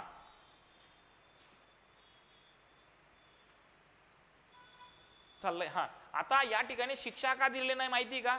अपराधास अपप्रेरणा देणे म्हणजे तो लोकसेवक ज्या अपराधाकरता अपप्रेरणा देईल की ठीक आहे त्या अपराधाची शिक्षा त्याला होईल. आपल्याला तो अभ्यासाचा भाग नाही. सर क्लास झाला की लगेच व्हिडिओ टाका. हा, ओके, व्हिडिओ लगेच अपलोड होऊन जाईल, काही काळजी नाही. ठीक आहे, कलम 10 लक्षात आलं का? याच्यावर आयोग तुम्हाला सरसकट तर विचारतच परंतु विशिष्ट प्रकारचे उदाहरणांमधून विचारतं की हा लोकसेवक आहे किंवा हा पोलीस निरीक्षक आहे आणि त्याने दिवाणी हक्क संरक्षण अधिनियम 1955 प्रमाणे त्याच्यावर दिलेली जबाबदारी पार पाडण्यात कसूर केलेली आहे, त्याला या कायद्याच्या कोणत्या कलमानुसार शिक्षा होईल? कलम 10 नुसार. ठीक आहे ना? तर असं प्रकारे आपण विशिष्ट वेगवेगळ्या प्रकारच्या उदाहरणातून ती गोष्ट लक्षात घ्यायची आहे. ओके, कलम 10 कंप्लीट झालेला आहे. त्याच्यात कोणाला शंका असेल तर मला मेन्शन करत चला. कलम 14 बघा, सद्भावपूर्वक करण्यात आलेल्या कारवाईला संरक्षण. ठीक आहे, हे देखील महत्त्वाचा कलम आहे. याच्यावर देखील आयोगाने प्रश्न विचारलेला आहे आणि विचारणं स्वाभाविक आहे. काय म्हणतंय बघा, या कलमाचा अर्थ असा होतो की केंद्र शासन किंवा राज्य शासन यांनी सद्भावपूर्वक राबविलेल्या उपक्रमातून बाधित झालेला समाज किंवा व्यक्ती हे शासनाविरुद्ध किंवा आदेश बजावणाऱ्या अधिकाऱ्याविरुद्ध अस्पृश्यतेचा आरोप करू शकत नाहीत. ओके, म्हणजे काय?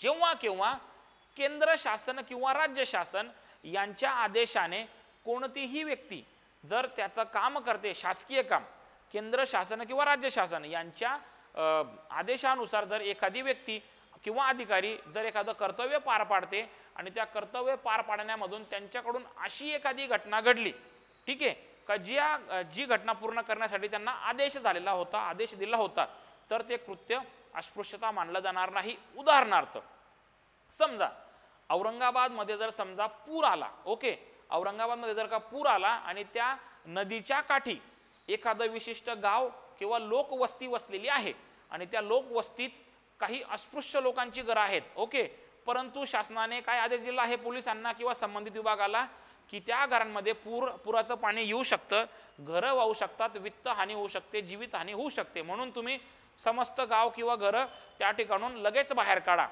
आणि अशा प्रकारचं कायदेशीर कारवाई करताना जर त्या घरांमध्ये काही अस्पृश्य लोकांची घरं असतील तर ते लोक त्या अधिकाऱ्याविरुद्ध असा गुन्हा दाखल करू शकणार नाही की आम्हाला यांनी गावाबाहेर काढलं, घराबाहेर काढलं. ओके का?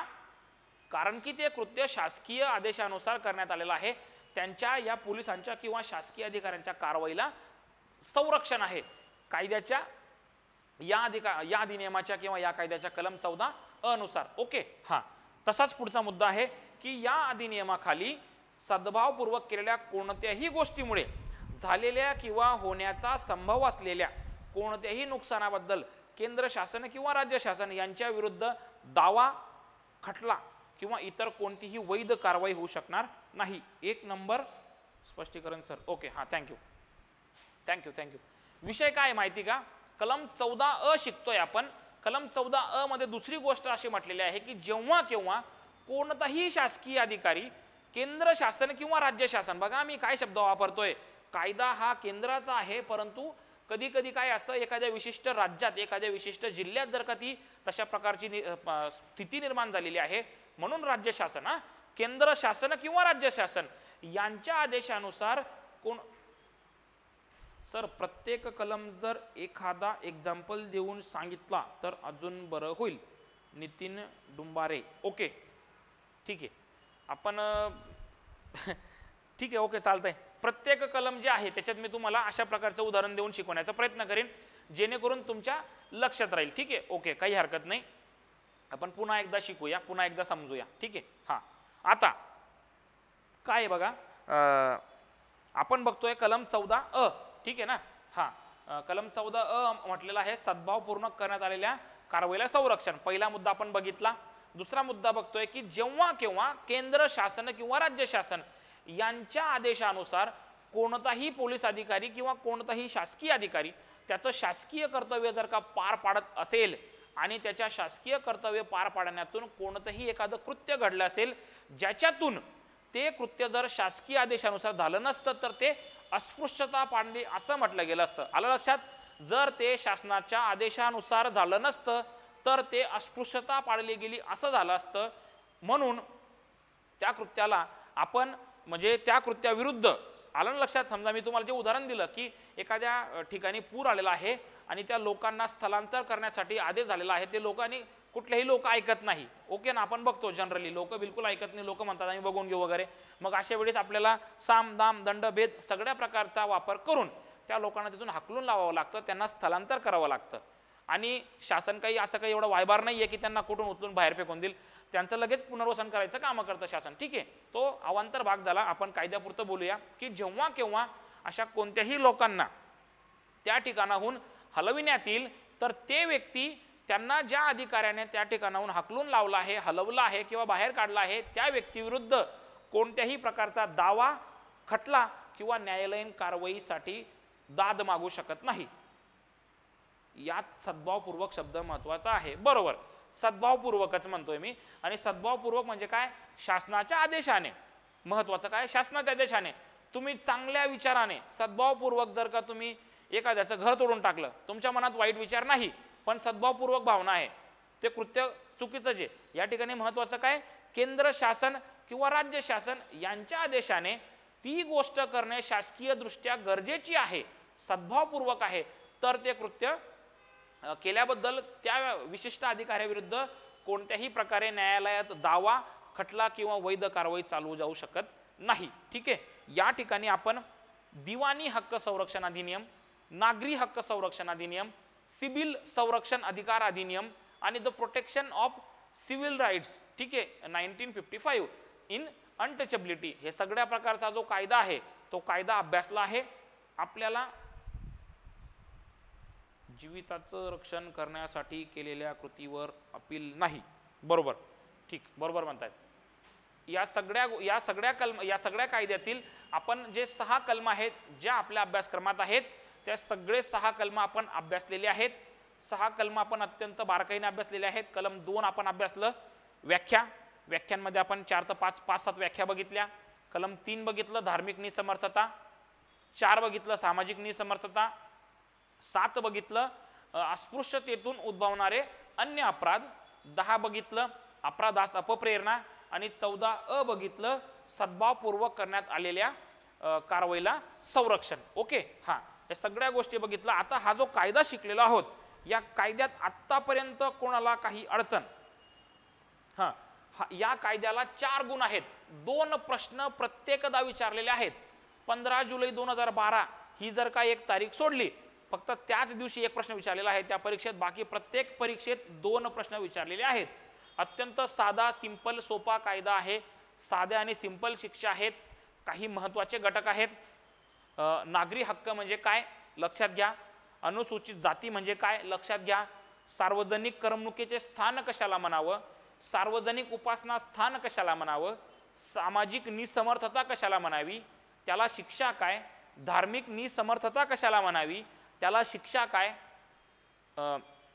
अस्पृश्यतेतून उद्भवणारे अन्य अपराध कोणते किंवा त्याला काय शिक्षा दिलेली आहे, अपराधास अपप्रेरणा म्हणजे काय, आणि सद्भावनापूर्वक केलेल्या अपराधांना किंवा कृत्याला कायदेशीर जे संरक्षण आहे, कारवाईला संरक्षण आहे ते कसं, या अशा बारीक बारीक गोष्टी लक्षात ठेवल्या तर तुम्हाला या कायद्याचे 4 गुण मिळवण्यापासून कोणीही थांबवू शकत नाही.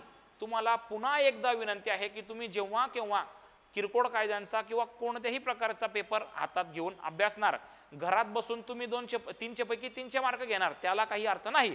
तुमच्यावर घरात कोणत्याही प्रकारचं बोधरेशन नसतं, तुम्ही फ्री माइंड पेपर चेक करतात, अटेम्प्ट करतात.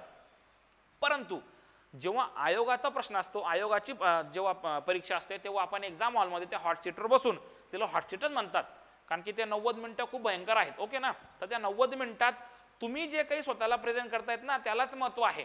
म्हणून कायदेशीररित्या संपूर्ण प्रश्न काळजीपूर्वक वाचायचा. प्रश्न होय आहे की नाही आहे, नकारार्थी आहे की होकारार्थी विचारलाय, पर्याय जे दिलेत शेवटपर्यंतचा पर्याय 100% तपासायचा. जरी पर्याय क्रमांक 1 बरोबर आहे हे तुम्हाला 200% माहिती आहे, तरी 4 पर्याय बघायचे. अशा ठिकाणी तुमच्याकडनं मिस्टेक्स होतात आणि जर या सिली मिस्टेक्स 2, 4, 5 झाल्यात, तुमचा निकाल कधीच येऊ शकणार नाही. ठीक आहे, 2, 4, 5 मिस्टेक म्हणजे 10 मार्कांचा फरक झाला आणि 10 मार्कांमध्ये तुमच्या पुढे 1000 लोक जातील मेन्सला.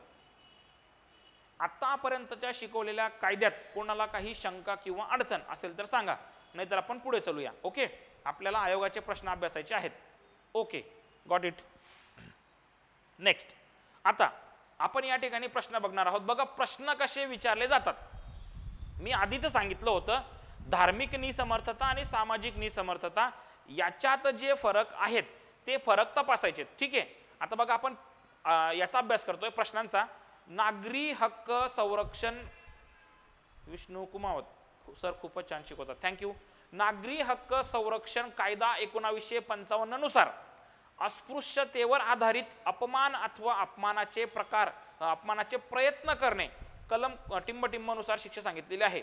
आता बघा काय प्रश्न आहे. प्रश्न बघा, अस्पृश्यतेवर आधारित अपमान अथवा अपमानाचे प्रयत्न करणे. बघा या ठिकाणी अस्पृश्यतेवर आधारित सामाजिक निसमर्थता देखील आहे, धार्मिक निसमर्थता देखील आहे, परंतु त्यांच्यात नेमकं काय येतं आपण हे मुद्देसूद अभ्यासलेला आहे. विशिष्ट गोष्टी विशिष्ट कृत्य हे सामाजिक निसमर्थता मानलं जातं, धार्मिक निसमर्थता मानलं जातं, आणि जे सामाजिक पण नाही धार्मिक पण नाही ते कलम 7च्या अन्य अपराधांमध्ये गणलं गेलेलं आहे. म्हणून त्याला काय म्हणावं, पहिल्याचं उत्तर काय येईल, कलम 7. ओके, पर्याय क्रमांक 3. पर्याय क्रमांक 3चं उत्तर आहे अस्पृश्यतेच्या भावनेतून उद्भवणारे अन्य अपराध. ओके, हे त्याचं उत्तर आहे. मागच्या वर्षी अशा प्रकारचा प्रश्न विचारलेला होता. ठीक आहे, ओके. पुढचा प्रश्न बघा, नागरी हक्क संरक्षण कायद्याच्या कलम टिंब अन्वये या कायद्याखाली असणाऱ्या गुन्ह्यास चिथावणी देणाऱ्यास त्या गुन्ह्या एवढीच शिक्षा होईल. काय म्हटलेलं आहे आपण, प्रश्न काय म्हटलेला आहे, नागरी हक्क संरक्षण कायद्याच्या कलम टिंब अन्वये या कायद्याखाली असणाऱ्या गुन्ह्यास चिथावणी देणाऱ्यास त्या गुन्ह्या एवढीच शिक्षा होईल. आपण आधीच बघितलं या कायद्याचं, याचं उत्तर आहे कलम 10. कलम 10 म्हणजे काय, अपराधास अपप्रेरणा देणे. मी शिक्षा काय सांगितली होती, शिक्षा अशी सांगितली होती की ते जे कलम आहे ते कलम लोकसेवकाच्या विरुद्ध आहे आणि तो लोकसेवक या कायद्याच्या ज्या कलमाच्या बद्दल अपप्रेरणा म्हणजे ज्या कलमाच्या संरक्षणार्थ अपप्रेरणा देईल, म्हणजे त्याच्यावर ज्या कलमाच्या अपराधाचं संरक्षण करायची जबाबदारी आहे त्या अपराधाला जी शिक्षा असेल तीच शिक्षा त्या लोकसेवकाला होईल. ओके, त्याला स्पेसिफिक अशी शिक्षा नाही. म्हणून याचं उत्तर काय आहे? कलम 10. कलम 10 म्हणजे अपराधास अपप्रेरणा देणे. बघा, अशा प्रकारचे जर प्रश्न विचारले तर खूप विचार करून उत्तर द्यायचे असतात. कविता पवार, तुम्ही 2 नंबरचा पर्याय, अच्छा असं 2 म्हणतायत तुम्ही, ठीक, ओके, गुड, ठीक आहे. नेक्स्ट पुढचा प्रश्न बघा, याला झूम इन करू का? पूर्ण दिसत नाही, ते दिसतंय का? बरं, पुढचा प्रश्न बघा, 21 ऑगस्ट 2016 जो पेपर झालाय आपला, त्याच्यात हा प्रश्न विचारलेला आहे की नागरी हक्क संरक्षण अधिनियम 1955च्या कलम 2 ड ब मध्ये अनुसूचित जाती या संज्ञेला संविधानाच्या अनुच्छेद टिंब मध्ये त्यास नेमून दिलेला अर्थ आहे. बघा, याचं उत्तर आहे 3, पर्याय क्रमांक 4 आहे, सॉरी, याला पर्याय क्रमांक 4 म्हणा. ओके, हा पर्याय क्रमांक 4 आहे ते कलम 366 अनुच्छेद 366 24 अन्वय ना. हे बघा, असे जे प्रश्न आहेत ना, हे प्रस्तावनेवर आधारित प्रश्न आहेत, याला म्हणावं प्रस्तावना. हो, माझ्या पुस्तकात ते उत्तर टाईप, हे कोण दिसतं इथं टाईप मिस्टेक झाली, तेवढं ते प्रिंटिंग मिस्टेक ऍडजस्ट करून घ्या, ठीक आहे. हा, ओके. त्यानंतर म्हटलेलं आहे नागरी हक्क संरक्षण, सॉरी, हे बघा, याची गोष्ट क्लिअर करून देतो. हा जो प्रश्न आहे मित्रांनो, आपण या कायद्याचं कलम 2 व्याख्या बघितली, धार्मिक निसमर्थता 3, सामाजिक निसमर्थता 4, 7 बघितलं अन्य अपराध, 10 बघितलं अपप्रेरणा आणि 14 बघितलं कायदेशीर कारवाईला संरक्षण. परंतु हा जो प्रकार आहे का, हा प्रकार आहे प्रस्तावनेतून, म्हणजे कायद्याच्या डायरेक्ट बाहेरचा, परंतु कायद्याशी रिलेटेड. हा प्रश्न विचारल्यावर लेखकांनी हा जो मुद्दा आहे हा पुस्तकात टाकलेला आहे. म्हणून आपण या ठिकाणी आपल्या ह्याच्या क्लासमधून ना जास्तीत जास्त प्रस्तावनेशी रिलेटेड प्रश्न शिकून घ्यायचा प्रयत्न करतोय. ओके, तर आपण देखील अभ्यासताना तुम्हाला काही असं मी काही असा देवाचा अवतार नाहीये की मी तुम्हाला प्रत्येक गोष्ट समजून सांगू शकतो.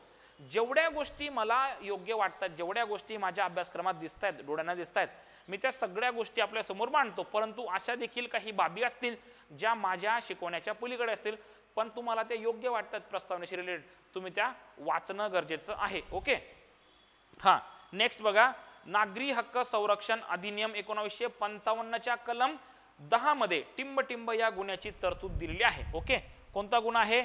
धार्मिक निसमर्थता आहे का? नाही. सामाजिक निसमर्थता आहे का? नाही. अस्पृश्यतेमधून उद्भवणाऱ्या अपराधाबद्दल शिक्षा आहे का? नाही. का? कारण की हे आहे तुमचं कलम 3, हे आहे तुमचं कलम 4, हे आहे तुमचं कलम 7 आणि हे आहे तुमचं कलम 10. ठीक आहे, ओके. म्हणून याचं उत्तर आहे दिस वन, कलम 10, पर्याय क्रमांक 4. ठीक आहे. नेक्स्ट पुढचा प्रश्न बघा, नागरी हक्क संरक्षण अधिनियम 1955च्या कलम 4 नुसार जो कोणी अस्पृश्यतेमुळे सामाजिक निसमर्थता लादेल, आता बघा मी काय म्हणतोय, सामाजिक निसमर्थता लादेल त्याला जास्तीत जास्त काय म्हटलेलं आहे, काय शब्द येतो, जास्तीत जास्त टिंब महिने कारावासाची शिक्षा होईल. जास्तीत जास्त किती महिने म्हटलेलं आहे आपण? 6 महिने. कमीत कमी काय म्हटलेलं आहे आपण? 1 महिना. कमीत कमी 1 महिना, जास्तीत जास्त 6 महिने. पर्याय क्रमांक 4 बरोबर आहे. बघा, असे बेसिक प्रश्न विचारले तर मजाच आहे, परंतु जर 2017ला जे विचारले तशा प्रकारचे जर प्रश्न विचारले तर मात्र थोडंसं अडचण निर्माण होईल. परंतु जे कोणी लोक या क्लासला जॉईंट आहेत, जे कोणी लोक हे लेक्चर अटेंड करतायत आणि काळजीपूर्वक म्हणजे अतिशय चित्त लावून ऐकतायत, चित्त लावून बघतायत, त्यांचे या कायद्यावरील किंवा कोणत्याही कायद्यावरील प्रश्न चुकूच शकत नाही, मी तुम्हाला गॅरंटी देऊन सांगतो. ठीक आहे. त्यानंतर पुढचा प्रश्न बघा, 2013ला विचारलाय, सामाजिक निसमर्थता लादण्याबद्दलच्या शिक्षेसंदर्भात खालीलपैकी कोणते विधान किंवा विधाने सत्य आहेत? असे जेव्हा प्रश्न येतात, असे जेव्हा प्रश्न विचारले जातात, तेव्हा कोणती विधाने सत्य आहेत किंवा कोणती विधाने असत्य आहेत, कोणती विधाने लागू आहेत, कोणती विधाने गैर लागू आहेत, हे जे शब्द आहेत का, हे 100% काळजीपूर्वक वाचायची, मगच उत्तर क्लिक करायचं ना. आपण घाई गर्दीत बिलकुल क्लिक करायचं नाही. पर्याय क्रमांक 1 आहे, काय म्हटलंय, सामाजिक निसमर्थता लादण्याबद्दलच्या शिक्षेसंदर्भात खालीलपैकी कोणते विधान सत्य आहेत? ओके, सत्य विचारलेलं आहे. 1, कमीत कमी 1 महिना, जास्तीत जास्त 6 महिने इतक्या मुदतीचा कारावास, हे विधान सत्य आहे का? हो सत्य आहे. कमीत कमी 100 रुपये, जास्तीत जास्त 500 रुपयापर्यंत दंडाची शिक्षा. म्हणजे 1 आणि 2 दोघी विधान बरोबर आहेत. मग याचं उत्तर काय यायला पाहिजे? 1 आणि 2 दोन्ही बरोबर. पर्याय क्रमांक 3. Okay good. नेक्स्ट 15 जुलै 2012. बघा मी आधीच बोललो की 15 जुलै 2012ला फक्त एकचदा प्रश्न विचारला आहे. बाकी आतापर्यंतच्या प्रत्येक प्रश्नपत्रिकेत, प्रत्येक परीक्षेत या कायद्यावर कंपल्सरी 2 प्रश्न विचारलेले आहेत. ओके हां, प्रश्न बघा. दिवाणी हक्क संरक्षण कायदा 1955 मधील कोणते कलम ज्यामध्ये धार्मिक दुबळेपणाची अंमलबजावणीविषयी तरतूद केली? धार्मिक दुबळेपणा म्हणजे काय आलं? सरसकट 3. आणि जर कलम 4 म्हटलं तर काय येईल? सामाजिक दुबळेपणा. Okay, social disability, religious and social, महत्वाची गोष्ट आहे. नंतर बघा 8 नोव्हेंबर 2011 बघा प्रश्न विचारलाय, नागरी हक्काचे संरक्षण कायदा 1955च्या कोणत्या कारणासाठी एखाद्या व्यक्तीने अस्पृश्यतेच्या ग्राउंडवर एखाद्या व्यक्तीस आडकाठी केली तर शिक्षा होईल? मग बघा ट्रकमध्ये प्रवेश करण्यास विचार करण्यासारखे पर्याय ना सगळे. दुसरा म्हटलंय देवळामध्ये प्रवेश करण्यास. तिसरा म्हटलंय एखादे दुकान, सार्वजनिक खानावळ, हॉटेल किंवा करमणुकीचे ठिकाण. आता या ठिकाणी काय म्हटलेलं आहे? कोणत्या कारणासाठी एखाद्या व्यक्तीने अस्पृश्यतेच्या ग्राउंडवर. आता अस्पृश्यतेच्या ग्राउंडवर तर हे पण योग्य वाटतंय, हे पण योग्य वाटतंय. मग अशा वेळेस काय करायचं? हां, सार्वजनिक काय म्हटलेलं आहे? सार्वजनिक. आणि ज्यावेळी सगळ्यात जवळचा पर्याय जो योग्य वाटतोय ना, हां, सगळ्यात जवळचा जो पर्याय योग्य असेल त्याला टिक करायचं. मग या ठिकाणी सगळ्यात जवळचा पर्याय काय वाटतोय तुम्हाला?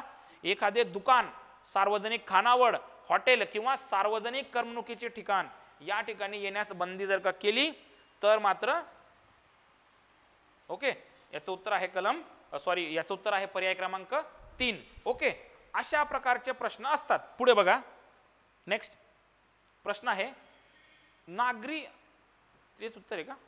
हां बघा पुढचा प्रश्न आहे भोजनगृह म्हणजे काय? या ठिकाणी भोजनगृह कुठे गेलं होते? हां, भोजनगृह म्हणजे काय? व्याख्या विचारली भोजनगृहाची. मग त्या ठिकाणी काय म्हटलं आहे? ज्या ठिकाणी लोक गोळा होऊन प्रार्थनेकरिता जमतात ते प्रार्थना स्थळ, त्याला काय म्हणावं? भोजनगृह म्हणावं का? नाही.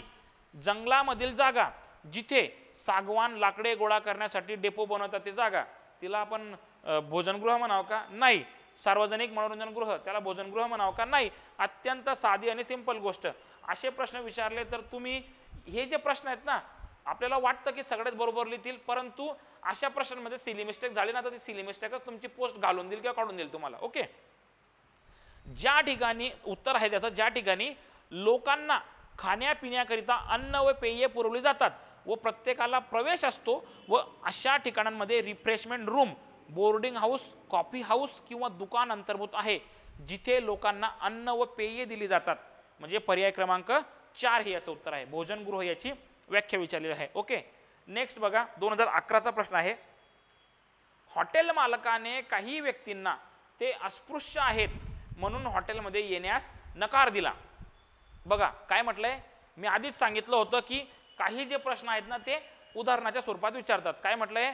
हॉटेल मालकाने काही व्यक्तींना ते अस्पृश्य आहेत म्हणून हॉटेलमध्ये येण्यास नकार दिला. हॉटेल मालकाने सिव्हिल संरक्षण अधिकार, बघा काय म्हटलंय?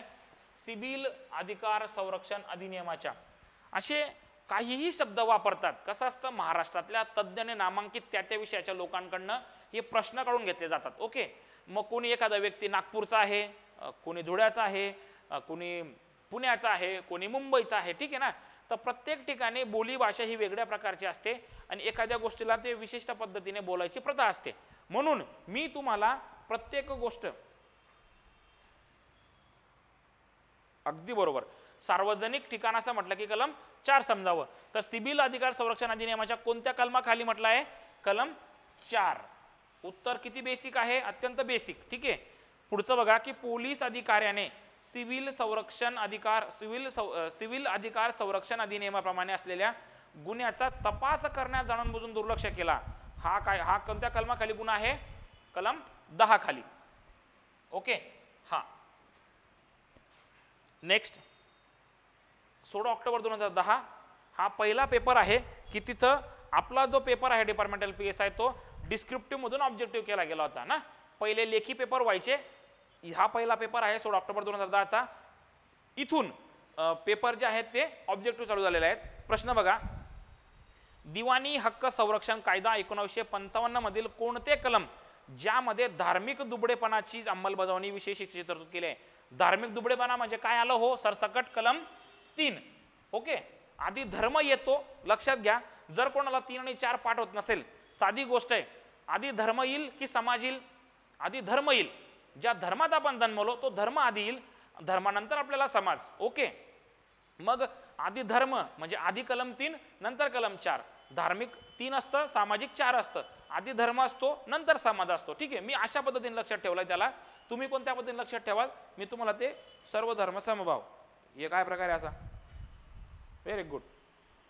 हां, दिवाणी हक्क संरक्षण कायदा 1955 मधील कलम 14 अ नुसार विश्वसनीयतेने घेतलेल्या निर्णयासंबंधी संरक्षण कोणाला आहे? बरोबर.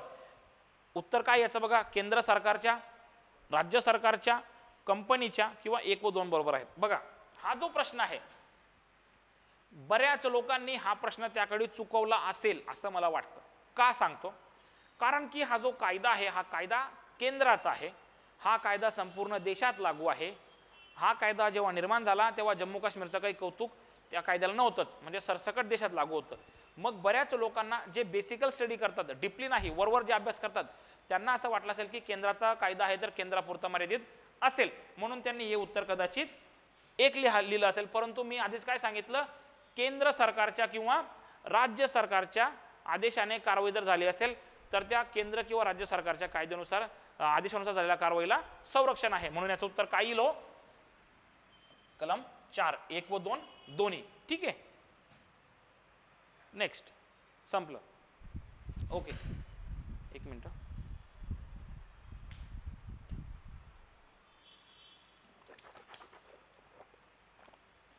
चाललंय लेक्चर. हा, या ठिकाणी आपण आज नागरी हक्क संरक्षण अधिनियम 1955 किंवा त्याला दिवाणी हक्क संरक्षण अधिनियम 1955 म्हणा, हा कायदा शिकलेला आहे. 4 मार्कांसाठी 2 प्रश्न या कायद्यांवर विचारले जातात. आपण या कायद्याची पूर्ण 6 कलम अभ्यासलेली आहेत. कलम 2 व्याख्या अभ्यासलेला आहे. कलम 3 धार्मिक दुबळेपणा अभ्यासला आहे. कलम 4 सामाजिक दुबळेपणा अभ्यासला आहे. कलम 7 अस्पृश्यतेच्या भावनेतून उद्भवणारे अन्य अपराध बघितलेले आहेत. कलम 10 अपराधास अपप्रेरणा बघितलेली आहे. आणि कलम 14 अ कायदेशीर कृतीला संरक्षण बघितलेलं आहे. कायदेशीर कारवाईला सद्भावनापूर्वक केलेल्या कायदेशीर कारवाईला संरक्षण बघितलेलं आहे. या कायद्याची प्रस्तावना बघितलेली आहे. अस्पृश्यतेची व्याख्या बघितली अनुच्छेद 17 नुसार भारतीय संविधानाच्या. अनुसूचित जातीची व्याख्या बघितलेली आहे आपण 366-24 नुसार. नागरी हक्काची व्याख्या आपण बघितलेली आहे. या अशा ज्या बारीक बारीक गोष्टी आहेत या सर्व गोष्टी काळजीपूर्वक पाठ करून ठेवायच्या.